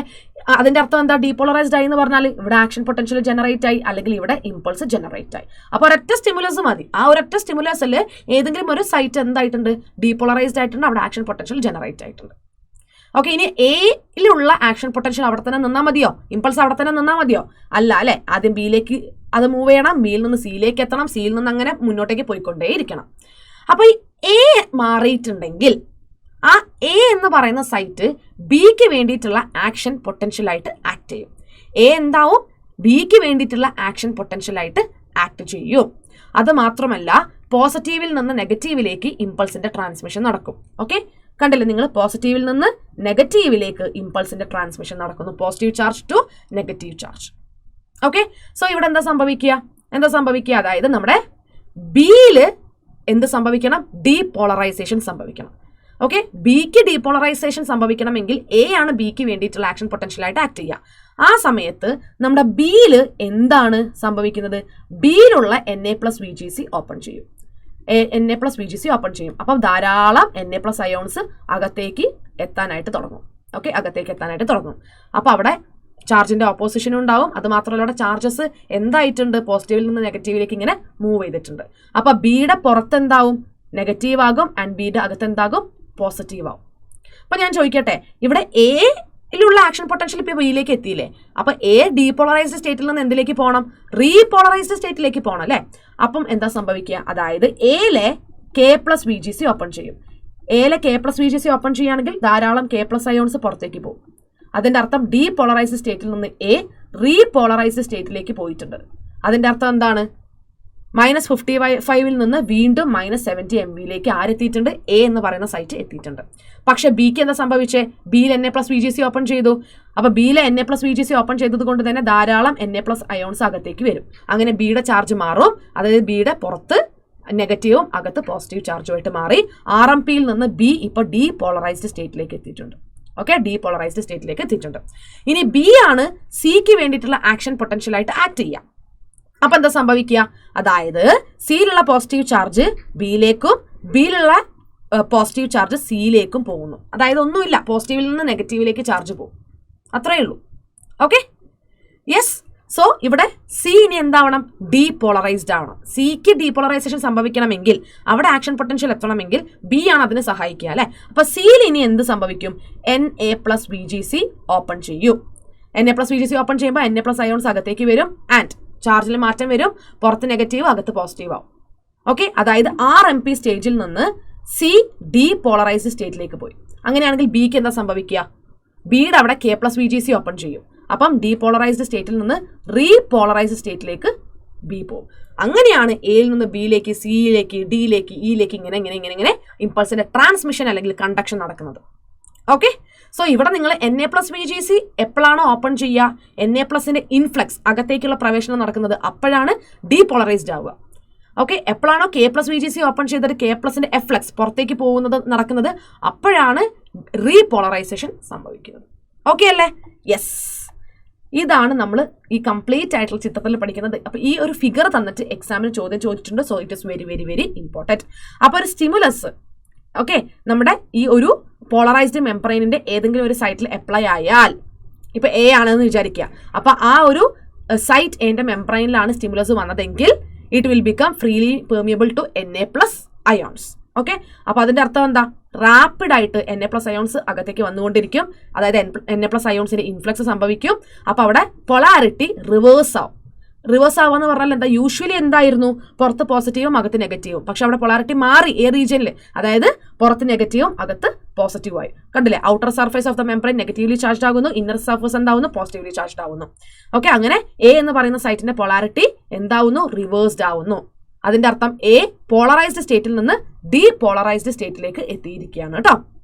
Okay, yes. ഇനി നോക്കിക്കട്ടെ മക്കളെ, അതായത് ഇപ്പം ഈ ഒരു സൈറ്റ് എയുടെ പ്ലാസ്മ മെംബ്രെയിനിൽ നടന്ന ഈ ഒരു പൊളാരിറ്റിയിൽ വന്ന മാറ്റം, അതായത് ഇലക്ട്രിക് പൊട്ടൻഷ്യലിന്റെ ആ ഒരു ഡിഫറൻസ്, ഇതിനെ വിളിക്കുന്ന പേരാണ് ആക്ഷൻ പൊട്ടൻഷ്യൽ, അല്ലെങ്കിൽ നമുക്ക് ഇതിനെ എന്തെന്ന് കൂടി വിളിക്കാം, നെർവ് ഇമ്പൾസ് എന്ന് കൂടി വിളിക്കാം. ഓക്കെ, ഇനി എ കഴിഞ്ഞാൽ ബി ആണ് എന്താവേണ്ടത്, ഡീപോളറൈസ്ഡ് ആവേണ്ടത്. ബി ഇപ്പൊ പോളറൈസ്ഡ് സ്റ്റേറ്റിലാണ് അല്ലെ, അവിടേക്ക് ആക്ഷൻ പൊട്ടൻഷ്യൽ എത്തിയിട്ടില്ല, പക്ഷെ ഇനി അത് മാറും. ഓക്കെ, അപ്പൊ അവിടെ എന്താ സംഭവിക്കുക എന്ന് വെച്ചാല്, ഓക്കെ, ഈ പോസിറ്റീവ് ചാർജ് ഔട്ടർ സർഫസിലല്ലേ, നെഗറ്റീവ് ചാർജ് ഇന്നർ സർഫസിലല്ലേ, എന്തിൻ്റെത്, നമ്മുടെ ബിയുടേത്, അത് നേരെ മാറും അല്ലെ, അതെന്താകും, നേരെ മാറും. കാരണം അവിടെ ഈ ഒരു പോസിറ്റീവിൽ നിന്ന് നെഗറ്റീവിലേക്ക് ചാർജിന്റെ ഫ്ലോ സംഭവിക്കുന്നു. യെസ്, സോ ഇതിന്റെ ഒരു റിസൾട്ട് ആയിട്ട് കറന്റ്, അതായത് ഇലക്ട്രിക് ചാർജ് എങ്ങനെ ഫ്ലോ ചെയ്യും, നമ്മളെ എയിൽ നിന്ന് ബി എന്ന് പറയുന്ന സൈറ്റിലേക്ക് ഫ്ലോ ചെയ്യും. കാരണം ബിയുടെ പൊളാരിറ്റി മാറ്റണം. അപ്പൊ അതിന്റെ റിസൾട്ട് ആയിട്ട് ബിയുടെ ഔട്ടർ സർഫസിൽ എന്താ സംഭവിക്കുക, നെഗറ്റീവ് ചാർജും ഇന്നർ സർഫസിൽ എന്താകും, പോസിറ്റീവ് ചാർജുമായിട്ട് മാറും. അതായത് ഒന്നുമില്ല, എന്താ സംഭവിക്കുന്നത്, അതായത് നമ്മുടെ ചാർജ് പോസിറ്റീവിൽ നിന്ന് നെഗറ്റീവിലേക്ക് ഫ്ലോ ചെയ്തു. കറന്റ് എങ്ങനെ ഫ്ലോ ചെയ്തു, നമ്മുടെ എയുടെ ഇന്നർ സർഫസിൽ നിന്ന് ബിയിലേക്കും അതേപോലെ തന്നെ ബിയുടെ ഔട്ടർ സർഫസിൽ നിന്ന് എയിലേക്കും ഇങ്ങനെ എന്ത് സംഭവിക്കും, നമ്മുടെ ചാർജിന്റെ ഫ്ലോ സംഭവിക്കും. ഓക്കെ, യെസ്, അങ്ങനെ പൊളാരിറ്റി ബിയിൽ റിവേഴ്സ്ഡ് ആയി, ആക്ഷൻ പൊട്ടൻഷ്യൽ എവിടെ ജനറേറ്റ് ആയി, ബിയിൽ ജനറേറ്റ് ആയി. ഓക്കെ, ഇനി ഈ ഒരു ഇമ്പൾസ് ഇപ്പൊ ജനറേറ്റ് ആയത് എവിടെയായിരുന്നു, ആദ്യം എയിലല്ലേ, അവിടെ നിന്ന് ഇപ്പൊ അത് എവിടേക്ക് എത്തിയിട്ടുണ്ട്, ബിയിലേക്ക് എത്തിയിട്ടുണ്ട്. ഈ ഒരു സീക്വൻസ് ഇങ്ങനെ ആക്സോണിന്റെ കംപ്ലീറ്റ് ലെങ്ത്തിൽ ഇങ്ങനെ സ്പ്രെഡ് ആയിക്കൊണ്ടേയിരിക്കും, അല്ലെങ്കിൽ റിപ്പീറ്റ് ചെയ്ത് നടന്നുകൊണ്ടേയിരിക്കും. അങ്ങനെയാണ് ഇമ്പൾസിന്റെ കണ്ടക്ഷൻ നടക്കുന്നത് കേട്ടോ. യെസ്, ആൻഡ് ഓൾസോ ഇവിടെ ഒരു കാര്യം പറയുന്നുണ്ട്, എന്താന്ന് വെച്ചാൽ ഈ ഒരു സ്റ്റിമുലസ്, അതായത് Na+ന്റെ പെർമിയബിലിറ്റിക്ക് കാരണമായിട്ടുള്ള ആ ഒരു സ്റ്റിമുലസ് ഇല്ലേ, അത് വളരെ ചെറിയ സമയത്തേക്ക് മാത്രമേ ഉണ്ടാവുള്ളൂ. ഓക്കെ, അപ്പൊ തന്നെ K+ന് പെർമിയബിലിറ്റി നടക്കും. അതായത് K+ ധാരാളം എന്ത് സംഭവിക്കും, അകത്തുനിന്ന് പുറത്തേക്ക് ഡിഫ്യൂസ് ആവാൻ തുടങ്ങിക്കൊണ്ടേയിരിക്കും. അതായത് വീണ്ടും അവർ റെസ്റ്റിംഗ് പൊട്ടൻഷ്യൽ റീസ്റ്റോർ ചെയ്യുന്നു. ഓക്കെ, ആൻഡ് അതിനെ നമ്മൾ ശരിക്കും റീപോളറൈസേഷൻ എന്നാണ് പറയുന്നത് കേട്ടോ. അതായത് റീപോളറൈസ്ഡ് സ്റ്റേറ്റിലേക്ക് പോകും. അപ്പൊ RMPയിൽ നിന്ന് ഡീപോളറൈസ്ഡിൽ നിന്ന് വീണ്ടും റീപോളറൈസ്ഡ് സ്റ്റേറ്റ്. സെറ്റ് ആയാലും അപ്പൊ ഈ ഒരു ഫിഗർ ആണ് നിങ്ങളിവിടെ പഠിക്കേണ്ടത് കേട്ടോ. ഈ ഒരു ഫിഗർ പഠിച്ചു വെക്കുക. ഈ ഫിഗർ വളരെ ഇമ്പോർട്ടൻ്റ് ആണ്. ഒരൊറ്റ കാര്യം നിങ്ങൾ ആലോചിച്ചാൽ മതി. അതായത് ഇപ്പം CD ഇങ്ങനെയാണ് സൈറ്റ് എന്ന് വിചാരിക്കുക. ഡിയിൽ നിന്ന് സിയിലേക്കും സിയിൽ നിന്ന് ഡിയിലേക്കും ഇങ്ങനെയാണ് ചാർജിന്റെ ഫ്ലോ സംഭവിക്കുന്നത് കേട്ടോ. അപ്പൊ ഔട്ടർ സർഫസ് ഓഫ് ദ ഡിയിൽ നിന്ന് ഔട്ടർ സർഫസ് ഓഫ് ദ സിയിലേക്കും ഇന്നർ സർഫസ് ഓഫ് ദ സിയിൽ നിന്ന് ഇന്നർ സർഫസ് ഓഫ് ദ ഡിയിലേക്കുമാണ് ചാർജിന്റെ ഫ്ലോ നടക്കുന്നത്. അതും പോസിറ്റീവിൽ നിന്ന് നെഗറ്റീവ് ചാർജിലേക്ക് ഇങ്ങനെയാണ് സംഭവിക്കുക കേട്ടോ. ഓക്കെ, അപ്പൊ ഇത് സെറ്റ് ആയല്ലോ, ഈസിയാണ് കേട്ടോ. ഈ ഒരു അയോൺ ചാനൽസും കാര്യങ്ങളും പഠിക്കുകയാണെങ്കിൽ ഇത് വളരെ ഈസിയാണ്. അങ്ങനെ നമ്മൾ എങ്ങനെയാണ് നെർവ് ഇമ്പൾസ് നമ്മുടെ ആക്സോണിലൂടെയൊക്കെ കണ്ടക്ട് ചെയ്യുന്നത് എന്ന് നമ്മൾ പറഞ്ഞു. പക്ഷേ ഇതൊരു ന്യൂറോൺ ആണേ, നോക്കിക്കേ, ഇതൊരു ന്യൂറോൺ ആണ്. അപ്പൊ ഈ ന്യൂറോണിന്റെ ആക്സോണിലൂടെ ഇമ്പൾസ് വന്ന് അവസാനം എവിടെ എത്തിയിട്ടുണ്ട്, സിനാപ്റ്റിക് നോബിൽ എത്തിയിട്ടുണ്ട്. സിനാപ്റ്റിക് നോബിന്റെ അടുത്ത ന്യൂറോണിന്റെ ഡെൻഡ്രൈറ്റ് ആണ് വരുന്നത് അല്ലെ, അടുത്ത ന്യൂറോണിന്റെ ഡെൻഡ്രൈറ്റ് ആണ് വരുന്നത്. സോ ശരിക്കും ഒരു നെർവ് ഇമ്പൾസിന്റെ കണ്ടക്ഷൻ നമ്മളിപ്പോ പറഞ്ഞ പോലെ തന്നെ വളരെ എളുപ്പത്തിലായിരിക്കും സിനാപ്റ്റിക് നോബിൽ എത്തിയിട്ടുണ്ടാവുക. പക്ഷെ സിനാപ്റ്റിക് നോബിൽ നിന്ന് അത് തൊട്ടടുത്ത ന്യൂറോണിന്റെ ഡെൻഡ്രൈറ്റിലേക്ക് പോകുന്നത് അത് അത്ര എളുപ്പമല്ല. ഓക്കെ, അപ്പൊ ആ ഒരു ഇമ്പൾസിന്റെ ട്രാൻസ്മിഷൻ എങ്ങനെയാണ് നടക്കുന്നത് എന്ന് നമ്മൾ പഠിക്കും. അങ്ങനെയാണെങ്കിൽ നമ്മൾ എന്തിനെ കുറിച്ച് പഠിക്കണം, സിനാപ്സിനെ കുറിച്ച് പഠിക്കണം. എന്താണ് സിനാപ്സ് എന്ന് പറയുന്നത്? ഇപ്പൊ 2 ന്യൂറോൺ ആണ് ഇവിടെ തന്നിരിക്കുന്നത്. ഈ 2 ന്യൂറോണുകളുടെ ഇടയിലുള്ള ഈ ഒരു ഗ്യാപ്പ് അല്ലെങ്കിൽ ഈ ഒരു ജംഗ്ഷൻ കണ്ടോ, അതിനെ നമ്മൾ വിളിക്കുന്ന പേര് സിനാപ്സ് എന്നാണ്. ഇനി അതല്ല, ഒരു ന്യൂറോണിന്റെയും ഒരു മസിൽ സെല്ലിന്റെയും ഇടയിൽ വരുന്ന ആ ഒരു ഗ്യാപ്പ് അല്ലെങ്കിൽ ജംഗ്ഷനെ നമ്മൾ എന്താ വിളിക്കുക, സിനാപ്സ് എന്നാണ് വിളിക്കുക. പക്ഷെ ഒരു ന്യൂറോണും ഒരു മസിൽ സെല്ലും ആണെങ്കിൽ അത് ന്യൂറോ മസ്കുലാർ ജംഗ്ഷൻ ആണ്. ആ സിനാപ്സിനെ നമുക്ക് ഒന്നുകൂടി എന്ത് വിളിക്കാം, ന്യൂറോ മസ്കുലാർ ജംഗ്ഷൻ എന്ന് വിളിക്കാം. ഓക്കെ, ഇനി അതും അല്ലെങ്കിൽ ഒരു ന്യൂറോണിന്റെയും ഒരു ഗ്ലാൻഡുലാർ സെല്ലിന്റെയും ഇടയിലുള്ള ജംഗ്ഷനും എന്ത് തന്നെയാണ്, അത് ഒരു സിനാപ്സ് ആണ്. സോ 2 ന്യൂറോണുകൾ കൂട്ടിമുട്ടുന്ന ആ ഒരു ജംഗ്ഷൻ അത് സിനാപ്സ് ആണ്. ഒരു ന്യൂറോണും ഒരു മസിൽ സെല്ലും കൂട്ടിമുട്ടുന്ന ജംഗ്ഷൻ അത് സിനാപ്സ് ആണ്. ഒരു ന്യൂറോണും ഒരു ഗ്ലാൻഡുലാർ സെല്ലും കൂട്ടിമുട്ടുന്ന ജംഗ്ഷൻ എന്താണ്, അത് ഒരു സിനാപ്സ് ആണ്. ഓക്കെ, സോ എങ്ങനെയാണ് നെർവ് ഇമ്പൾസ് ഒരു ന്യൂറോണിൽ നിന്ന് മറ്റൊരു ന്യൂറോണിലേക്ക് ട്രാൻസ്മിറ്റ് ആവുന്നത്, ഏത് വഴി, ഈ ജംഗ്ഷൻ ആയിട്ടുള്ള സിനാപ്സ് വഴി. അതെങ്ങനെയാണെന്ന് നമുക്ക് നോക്കാം. ഓക്കെ അല്ലേ? അങ്ങനെയാണെങ്കിൽ ഈ ഫസ്റ്റത്തെ ന്യൂറോൺ എന്ത് ന്യൂറോൺ ആണടാ, അത് പ്രീ സിനാപ്റ്റിക് ന്യൂറോൺ ആയിരിക്കും കേട്ടോ. ആൻഡ് ഈ രണ്ടാമത് വരുന്നത് പോസ്റ്റ് സിനാപ്റ്റിക് ന്യൂറോൺ ആണ്. അതുകൊണ്ട് തന്നെ ഈ ഒരു പ്രീ സിനാപ്റ്റിക് ന്യൂറോണിന്റെ മെംബ്രെയിൻ പ്രീ സിനാപ്റ്റിക് മെംബ്രെയിനും പോസ്റ്റ് സിനാപ്റ്റിക് ന്യൂറോണിന്റെ മെംബ്രെയിൻ പോസ്റ്റ് സിനാപ്റ്റിക് മെംബ്രെയിനും ആയിരിക്കും. ഓക്കെ, ആൻഡ് അത് മാത്രമല്ല പ്രീ സിനാപ്റ്റിക് ന്യൂറോണിന്റെ സിനാപ്റ്റിക് നോബിൽ നിന്ന് പോസ്റ്റ് സിനാപ്റ്റിക് ന്യൂറോണിന്റെ ഡെൻഡ്രൈറ്റിലേക്കാണ് ഇമ്പൾസിന്റെ ട്രാൻസ്മിഷൻ നടക്കുന്നത്. അപ്പൊ ഇത്രയും കാര്യങ്ങൾ നിങ്ങൾ ഒന്ന് ഓർത്തു വെക്കുക. ഓക്കെ, യെസ്, നമുക്ക് ടെക്സ്റ്റിലേക്ക് വരാം അല്ലേ. സോ സിനാപ്സ് എങ്ങനെയാണ് ഫോം ചെയ്യുക? Synapses formed by the membranes of ഏതൊക്കെ? Presynaptic neuron and postsynaptic neuron. So ഈ രണ്ട് ന്യൂറോണുകളുടെ ഇടയിൽ, അതായത് രണ്ട് ന്യൂറോണുകൾ പരസ്പരം മീറ്റ് ചെയ്യുന്നതിന്റെ ഇടയിൽ ചിലപ്പോൾ ഒരു ഗ്യാപ്പ് ഉണ്ടാവും, ചിലപ്പോൾ ഒരു ഗ്യാപ്പ് ഉണ്ടാവില്ല. ഇനി ഉണ്ടോ ഇല്ലയോ എന്നുള്ളതല്ല, ആ ഗ്യാപ്പിനെ വിളിക്കുന്ന പേരാണ് സിനാപ്റ്റിക് ക്ലെഫ്റ്റ്. ആ ഒരു ഗ്യാപ്പിനെ നമ്മൾ വിളിക്കുന്ന പേരാണ് സിനാപ്റ്റിക് ക്ലെഫ്റ്റ്. നോക്കിക്കേടാ മക്കളെ, ഇതാ ഈ രണ്ട് ന്യൂറോണിന്റെ ഇടയിൽ നിങ്ങൾക്ക് ഇവിടെ ഒരു ഗ്യാപ്പ് ഉണ്ട് അല്ലേ. ഈ ഗ്യാപ്പിനെ വിളിക്കുന്ന പേരാണ് synaptic cleft. Okay, synaptic cleft. അപ്പൊ ഈ സിനാപ്സിനെ നമുക്ക് രണ്ടായിട്ട് ഡിവൈഡ് ചെയ്യാം കേട്ടോ. സിനാപ്സിനെ നമുക്ക് എത്രയായിട്ട് ഡിവൈഡ് ചെയ്യാൻ പറ്റും? 2 ടൈപ്സ് ആയിട്ട് ഡിവൈഡ് ചെയ്യാൻ പറ്റും. ഇലക്ട്രിക്കൽ സിനാപ്സും കെമിക്കൽ സിനാപ്സും. എന്താണെടാ ഇലക്ട്രിക്കൽ സിനാപ്സും കെമിക്കൽ സിനാപ്സും? എന്താണ് ഇതിന്റെ പ്രത്യേകത എന്ന് പറഞ്ഞുതരാം. ഇത് റബ്ബ് ചെയ്യട്ടെ.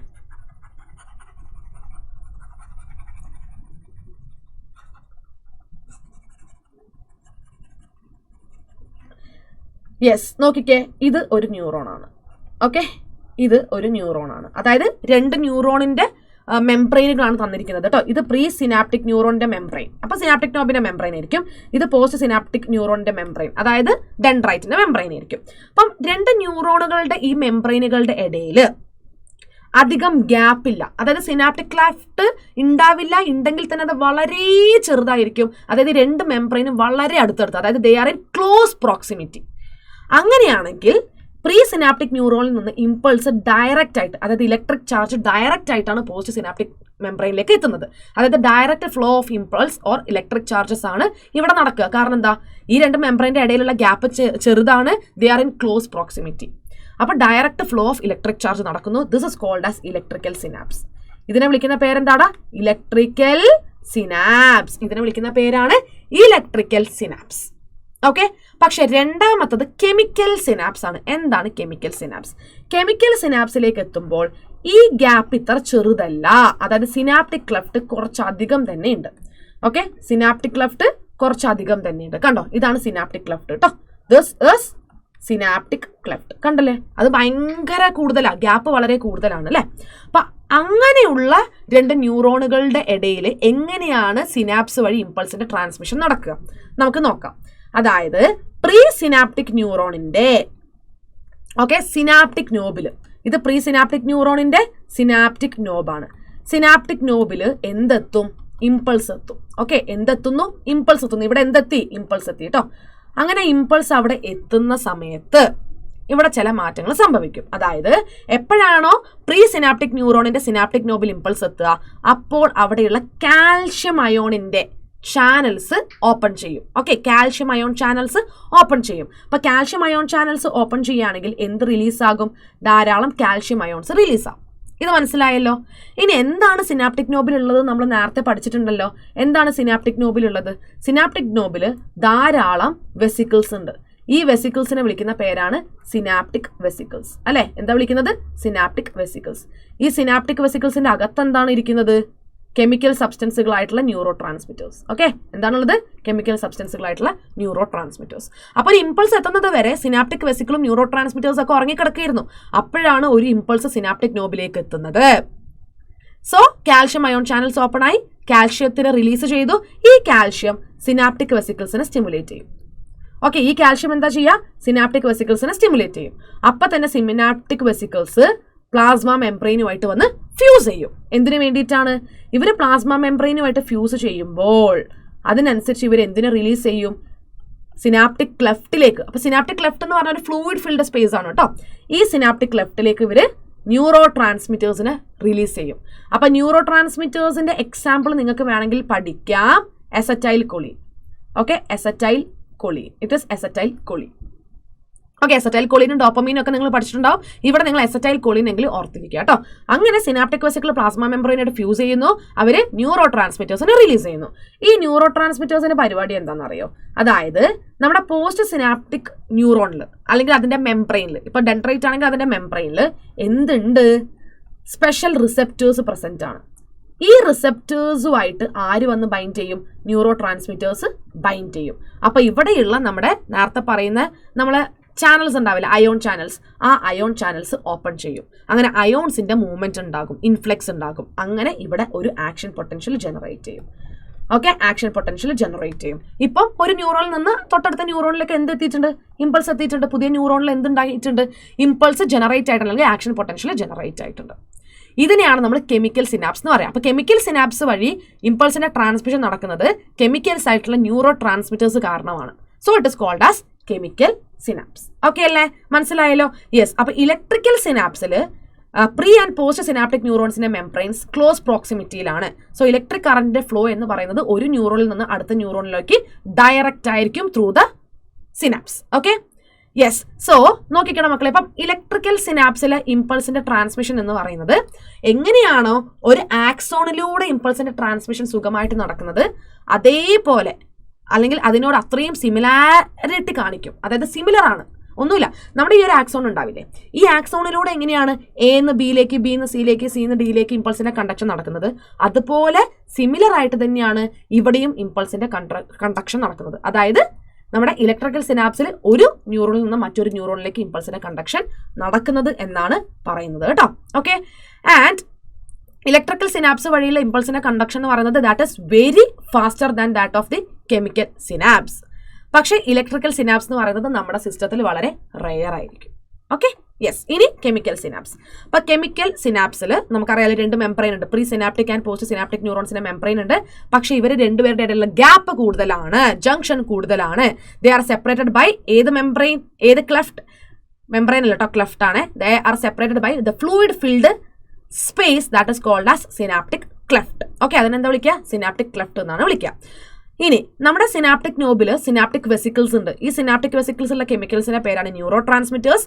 അപ്പം ഒരു കെമിക്കൽ സിനാപ്സിൽ ഈ ഒരു ഇമ്പൾസിനെ ട്രാൻസ്മിറ്റ് ചെയ്യുന്നത് ആരാണ്? ഈ ന്യൂറോ ട്രാൻസ്മിറ്റേഴ്സ് ആണ് കേട്ടോ. ഓക്കെ, ഇനി ആക്സോണിന്റെ ടെർമിനൽ അല്ലെങ്കിൽ സിനാപ്റ്റിക് നോബിൽ വെസിക്കിൾസ് ഉണ്ട്. ആ സിനാപ്റ്റിക് വെസിക്കിളിന്റെ അകത്തായിരിക്കും ന്യൂറോ ട്രാൻസ്മിറ്റേഴ്സ് ഉണ്ടാവുക. അപ്പോൾ എപ്പോഴാണോ ഒരു ഇമ്പൾസ് ആക്സോൺ ടെർമിനലിന്റെ അവിടെ എത്തുന്നത്, ആ സമയത്ത് സിനാപ്റ്റിക് വെസിക്കിൾസ് മൂവ് ചെയ്ത് മെംബ്രെയിൻ്റെ അടുത്തെത്തും. പ്ലാസ്മ മെംബ്രെയിനുമായിട്ട് അവർ ഫ്യൂസ് ചെയ്തിട്ട് അവർ ന്യൂറോ ട്രാൻസ്മിറ്റേഴ്സിനെ സിനാപ്റ്റിക് ക്ലെഫ്റ്റിലേക്ക് റിലീസ് ചെയ്യും. ഈ റിലീസായ ന്യൂറോ ട്രാൻസ്മിറ്റേഴ്സ് നമ്മുടെ തൊട്ടടുത്ത ന്യൂറോണിന്റെ പോസ്റ്റ് സിനാപ്റ്റിക് മെംബ്രെയിനിലുള്ള റിസപ്റ്റേഴ്സുമായിട്ട് ബൈൻഡ് ചെയ്യും. ഈ ബൈൻഡിങ് അയോൺ ചാനൽസിനെ ഓപ്പൺ ചെയ്യും. അങ്ങനെ അയോൺസിന്റെ എൻട്രി ഉണ്ടാകും, ഇൻഫ്ലക്സ് ഉണ്ടാകും, പുതിയ ഒരു ആക്ഷൻ പൊട്ടൻഷ്യൽ പോസ്റ്റ് സിനാപ്റ്റിക് ന്യൂറോണിൽ ഉണ്ടാവുന്നു. ഓക്കെ, ആൻഡ് ഈ ഒരു ഡെവലപ്പ് ചെയ്ത ന്യൂ പൊട്ടൻഷ്യൽ ഉണ്ടാവില്ലേ, അതൊന്നില്ലെങ്കിൽ എക്സൈറ്റേഷനോ ഇൻഹിബിഷനോ എന്ത് വേണമെങ്കിലും കാണിക്കാം എന്നാണ് പറയുന്നത്. അത് നിങ്ങൾ കണക്കാക്കണ്ട കേട്ടോ. അപ്പോൾ ഇങ്ങനെ ഒരു ഡയഗ്രാം നിങ്ങൾ ടെക്സ്റ്റ് ബുക്കിൽ കൊടുത്തിട്ടുണ്ട് അല്ലേ. ഈ ഒരു ഡയഗ്രാം വളരെ വളരെ വളരെ വളരെ ഇമ്പോർട്ടൻ്റ് ആണ്, ലേബൽ ചെയ്യാൻ ചോദിക്കും. സോ ഇതെന്താണെടാ? ആക്സോൺ ആണ് അല്ലേ. ഇതാണ് നമ്മുടെ സിനാപ്റ്റിക് നോബ് അല്ലെങ്കിൽ ആ ആക്സോണിന്റെ ടെർമിനൽ പോർഷൻ. ഈ കൊടുത്തിരിക്കുന്നത് സിനാപ്റ്റിക് വെസിക്കിൾസ് ആണ്. അതിന്റെ ഉള്ളിലുള്ള ഇതാണ് കണ്ടോ, ഇതാണ് ന്യൂറോ ട്രാൻസ്മിറ്റേഴ്സ്. പിന്നെ ഇതെന്താണ്? പ്രീ സിനാപ്റ്റിക് മെംബ്രെയിനും. ഈ തൊട്ടടുത്ത് കാണിച്ചിരിക്കുന്നത് പോസ്റ്റ് സിനാപ്റ്റിക് മെംബ്രെയിനുമാണ്. ഈ കാണിച്ചിരിക്കുന്നത് റിസെപ്റ്റേഴ്സ് ആണ്. ഈ വെടവാണ് synaptic cleft. It is a fluid filled space between these membranes. Okay, ഇതാണ് കെമിക്കൽ സിനാപ്സ്. കണ്ടില്ലേ നിങ്ങൾ ഇവിടെ? ഈ ഒരു വെസിക്കിൾസ് ആരുമായിട്ട് വന്ന് ഫ്യൂസ് ചെയ്തു? പ്ലാസ്മ മെംബ്രെയിനുമായിട്ട് ഫ്യൂസ് ചെയ്തിട്ട് ന്യൂറോ ട്രാൻസ്മിറ്റേഴ്സിനെ റിലീസ് ചെയ്തു. ന്യൂറോ ട്രാൻസ്മിറ്റേഴ്സ് റിസെപ്റ്റേഴ്സുമായിട്ട് ബൈൻഡ് ചെയ്തു, അയോൺ ചാനൽസ് ഓപ്പൺ ചെയ്തു. അങ്ങനെ അവിടെ ഒരു ആക്ഷൻ പൊട്ടൻഷ്യൽ ജനറേറ്റ് ആയി. ഇതാണ് കെമിക്കൽ സിനാപ്സ്. ഓക്കെ, അപ്പം ഈ 2 ഡയഗ്രാം, അതായത് നമ്മുടെ ഈ കെമിക്കൽ സിനാപ്സിന്റെ ഡയഗ്രവും പിന്നെ ഇവിടെ ഈ ഒരു ഇമ്പൾസ് കണ്ടക്ഷന്റെ ഡയഗ്രവും വളരെ ഇമ്പോർട്ടന്റ് ആണ്. ആ 2 ഡയഗ്രാം എക്സാമിന് ചോദിക്കാറുണ്ട് with explanation. So 2 type synapse ഏതൊക്കെയാണോ? Chemical and electrical. Okay, yes. Okay, അപ്പൊ നമ്മൾ ഈ ചാപ്റ്ററിലെ ആദ്യത്തെ പോർഷനൊക്കെ നമ്മൾ പഠിച്ചു കഴിഞ്ഞ് ഇനി നമുക്ക് ഈ ചാപ്റ്ററിൽ പഠിക്കാനുള്ളത് നമ്മുടെ ബ്രെയിനിന്റെ സ്ട്രക്ചറും ബ്രെയിനിൽ വരുന്ന ഡിഫറെന്റ് പാർട്സും അതിന്റെ ഫങ്ഷൻസും ഒക്കെയാണ് അല്ലെ. അപ്പൊ നമുക്ക് നമ്മുടെ CNS അതായത് സെൻട്രൽ നെർവ് സിസ്റ്റത്തില് ബ്രെയിനിനെ കുറിച്ച് നമുക്ക് പഠിക്കാം. ബ്രെയിൻ എന്ന് പറയുന്നത് ആക്ച്വലി നമ്മളെ ബോഡിയുടെ CPU ആണ് അല്ലെ. അതായത് ഇപ്പോൾ ഒരു കമ്പ്യൂട്ടർ, ഓക്കെ, ഒരു കമ്പ്യൂട്ടർ വർക്ക് ചെയ്യണമെങ്കിൽ അതിൽ ഏറ്റവും പ്രധാനപ്പെട്ടതെന്ന് പറയുന്നത് അതിന്റെ CPU ആണ് അല്ലെ. അതായത് ഇതിപ്പോൾ ഒരു മോണിറ്റർ എന്ന് വെച്ചിട്ട് അത് വെറുതെ വർക്ക് ചെയ്യില്ല, തൊട്ടടുത്ത് CPU ഉണ്ടാവും. അപ്പം ഈ ഒരു CPU കാരണമാണ് ഈ കമ്പ്യൂട്ടർ വർക്ക് ചെയ്യുന്നത്. അതേപോലെ നമ്മളെ ബോഡിയാണ് എന്താ പറയുക ഈ ഒരു മോണിറ്റർ എന്ന് വിചാരിക്കുക. അങ്ങനെയാണെങ്കിൽ നമ്മളെ ബോഡീനെ വർക്ക് ചെയ്യിപ്പിക്കുന്നത് ആരാണ്? നമ്മുടെ സെൻട്രൽ പ്രോസസ്സിംഗ് യൂണിറ്റ് ആയിട്ടുള്ള ബ്രെയിൻ ആണ് കേട്ടോ. ഓക്കെ, നമ്മുടെ CPU എന്ന് പറയുന്നത് എന്താണ്? അത് ബ്രെയിൻ ആണ്. സോ നമ്മുടെ ബോഡിയിൽ കമാൻഡ് കൊടുക്കുക, ബാക്കിയുള്ള ഓർഗൻസിനെയും ഓർഗൻ സിസ്റ്റത്തിനെയും കൺട്രോൾ ചെയ്യുക, ഇതെല്ലാം ചെയ്യുന്നത് ബ്രെയിൻ ആണ്. അപ്പോൾ ബ്രെയിനിന്റെ ഫങ്ഷൻസ് എന്ന് പറഞ്ഞാൽ 1 2 അല്ല, ഇഷ്ടം പോലെ ഉണ്ട് അല്ലേ. അതായത് വോളണ്ടറി മൂവ്മെന്റ്സിനെ കൺട്രോൾ ചെയ്യും, പിന്നെ നമ്മളെ ബോഡിയുടെ ബാലൻസിങ് ചെയ്യും, അതേപോലെ ഇൻവോളണ്ടറി ഓർഗൻസിന്റെ ഫംഗ്ഷൻസിനെ കൺട്രോൾ ചെയ്യാം. ഇപ്പൊ ലങ്സ്, ഹാർട്ട്, കിഡ്നി ഇതെല്ലാം ബ്രെയിനിന്റെ കൺട്രോളില്ല. നമ്മളെ തെർമോ റെഗുലേഷൻ, ടെമ്പറേച്ചർ റെഗുലേറ്റ് ചെയ്യുക, പിന്നെ നമ്മളെ വിശപ്പ്, ദാഹം അതെല്ലാം കൺട്രോൾ ചെയ്യും. പിന്നെ നമ്മളെ ബോഡിക്ക് ഒരു 24 hour സൈക്കിൾ, അതായത് സിർക്കാഡിയൻ റിതം ഉണ്ട് അല്ലേ. ഇത്ര മണിക്ക് ഉറങ്ങുന്നു, ഇത്ര മണിക്ക് എഴുന്നേൽക്കുന്നു, ഇങ്ങനെ ഒരു 24 മണിക്കൂറിനോട് നമ്മളെ ബോഡി അഡാപ്റ്റഡ് ആണ്. അപ്പൊ അത് ഉണ്ടാക്കുന്നത് ബ്രെയിൻ ആണ്. പിന്നെ എൻഡോക്രൈൻ ഗ്ലാൻസിന്റെ ആക്ടിവിറ്റീസിനെ കൺട്രോൾ ചെയ്യുന്നതും നമ്മുടെ ഹ്യൂമൻ ബിഹേവിയർ കൺട്രോൾ ചെയ്യുന്നതും ഇതൊക്കെ ബ്രെയിനിന്റെ പരിപാടിയാണ്. പിന്നെ നമ്മളെ സെൻസ് ഓർഗൻസ് ആരുടെ കൺട്രോളില്ല? കണ്ണ്, മൂക്ക്, ചെവി, തൊക്ക്, നാക്ക് ഇതെല്ലാം നമ്മുടെ ബ്രെയിനിന്റെ കൺട്രോളിലാണ്. അതായത് നമുക്ക് കാഴ്ച, വിഷൻ, നമ്മളെ കേൾവി അല്ലെ, നമ്മുടെ സ്പീച്ച് ഇതെല്ലാം ബ്രെയിനിന്റെ കൺട്രോളിലാണ്. പിന്നെ നമുക്ക് ഓർമ്മശക്തി ഉണ്ട്, മെമ്മറി ഉണ്ട്, ബുദ്ധിയുണ്ട്, ഇന്റലിജൻസ് ഉണ്ട്, ഇമോഷൻസ് ഉണ്ട്, വികാരങ്ങളുണ്ട് അല്ലെ, ചിന്തിക്കാനുള്ള കഴിവ്, തോട്ട്സ് ഉണ്ട്. ഇതിന്റെ എല്ലാം പ്രോസസ്സിംഗ് യൂണിറ്റ് എന്ന് പറയുന്നത്, അല്ലെങ്കിൽ പ്രോസസ്സിംഗ് ഓർഗൻ എന്ന് പറയുന്നത് നമ്മുടെ ബ്രെയിൻ ആണ്. അപ്പൊ നമ്മളെ ബോഡി വർക്ക് ചെയ്യുന്നത് ബ്രെയിന് കാരണമല്ലേ. അപ്പൊ അങ്ങനെയുള്ള ബ്രെയിനെ നമ്മൾ നന്നായിട്ട് എന്ത് ചെയ്യണം? പ്രൊട്ടക്ട് ചെയ്യണം. ഓക്കെ, അപ്പൊ നമ്മളെ ബ്രെയിനെ പ്രൊട്ടക്ട് ചെയ്യുന്നത് ആരൊക്കെയാന്ന് നമുക്ക് നോക്കാം. നോക്കിക്കേ, ഇതാണ് നമ്മുടെ ബ്രെയിൻ എന്ന് വിചാരിക്കുക. ഓക്കെ, ഇതാണ് നമ്മുടെ ബ്രെയിന്. അപ്പൊ ബ്രെയിന് പ്രൈമറി ആയിട്ട് പ്രൊട്ടക്ട് ചെയ്യപ്പെടുന്നത് നമ്മുടെ ബ്രെയിനിനെ ഇങ്ങനെ കവർ ചെയ്തിരിക്കുന്ന ഒരു അസ്ഥിയാണ്, അതായത് ഒരു ബോൺ കൊണ്ടാണ്.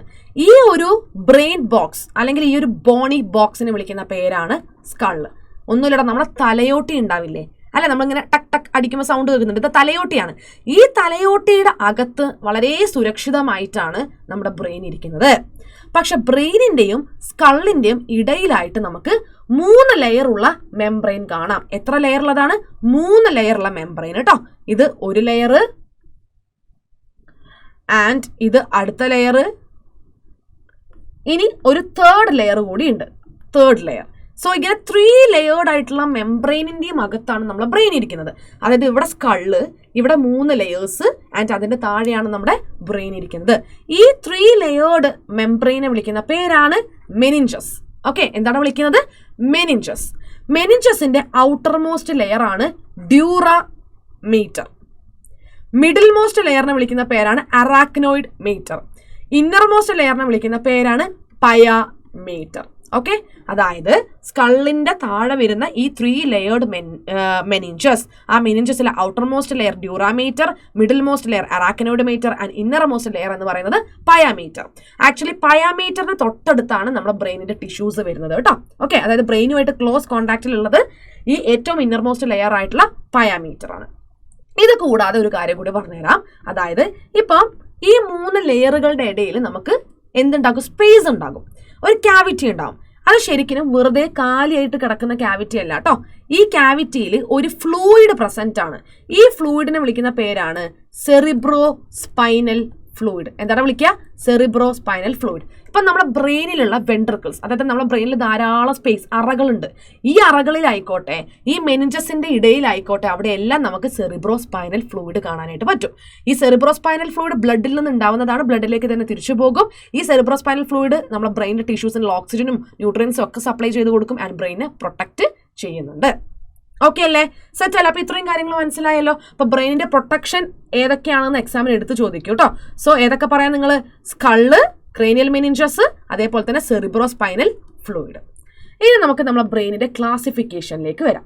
നമുക്ക് നമ്മുടെ ബ്രെയിനെ 3 ഭാഗങ്ങൾ, 3 പാർട്സ് ആക്കി ഡിവൈഡ് ചെയ്യാം. Forebrain, midbrain, hindbrain. ഏതൊക്കെയാണടാ? ഫോർ ബ്രെയിൻ ഉണ്ട്, മിഡ് ബ്രെയിൻ ഉണ്ട്, ഹൈൻഡ് ബ്രെയിൻ ഉണ്ട്. ഫോർ ബ്രെയിനിൽ ആരൊക്കെ വരും? സെറിബ്രം വരും, തലാമസ് വരും, ഹൈപ്പോ തലാമസ് വരും. മിഡ് ബ്രെയിൻ എന്ന് പറയുന്നത് ഫോർ ബ്രെയിനിന്റെയും ഹൈൻഡ് ബ്രെയിനിന്റെയും സെന്ററിലാണ്. ഹൈൻഡ് ബ്രെയിനിൽ ആരൊക്കെ വരും? മെഡുല്ല ഒബ്ലങ്കേറ്റ വരും, പോൺസ് റീജിയൻ വരും, സെറിബെല്ലം വരും. ഓക്കെ, അതായത് ബ്രെയിനിനെ നമുക്ക് 3 ആയിട്ട് ഡിവൈഡ് ചെയ്യാം.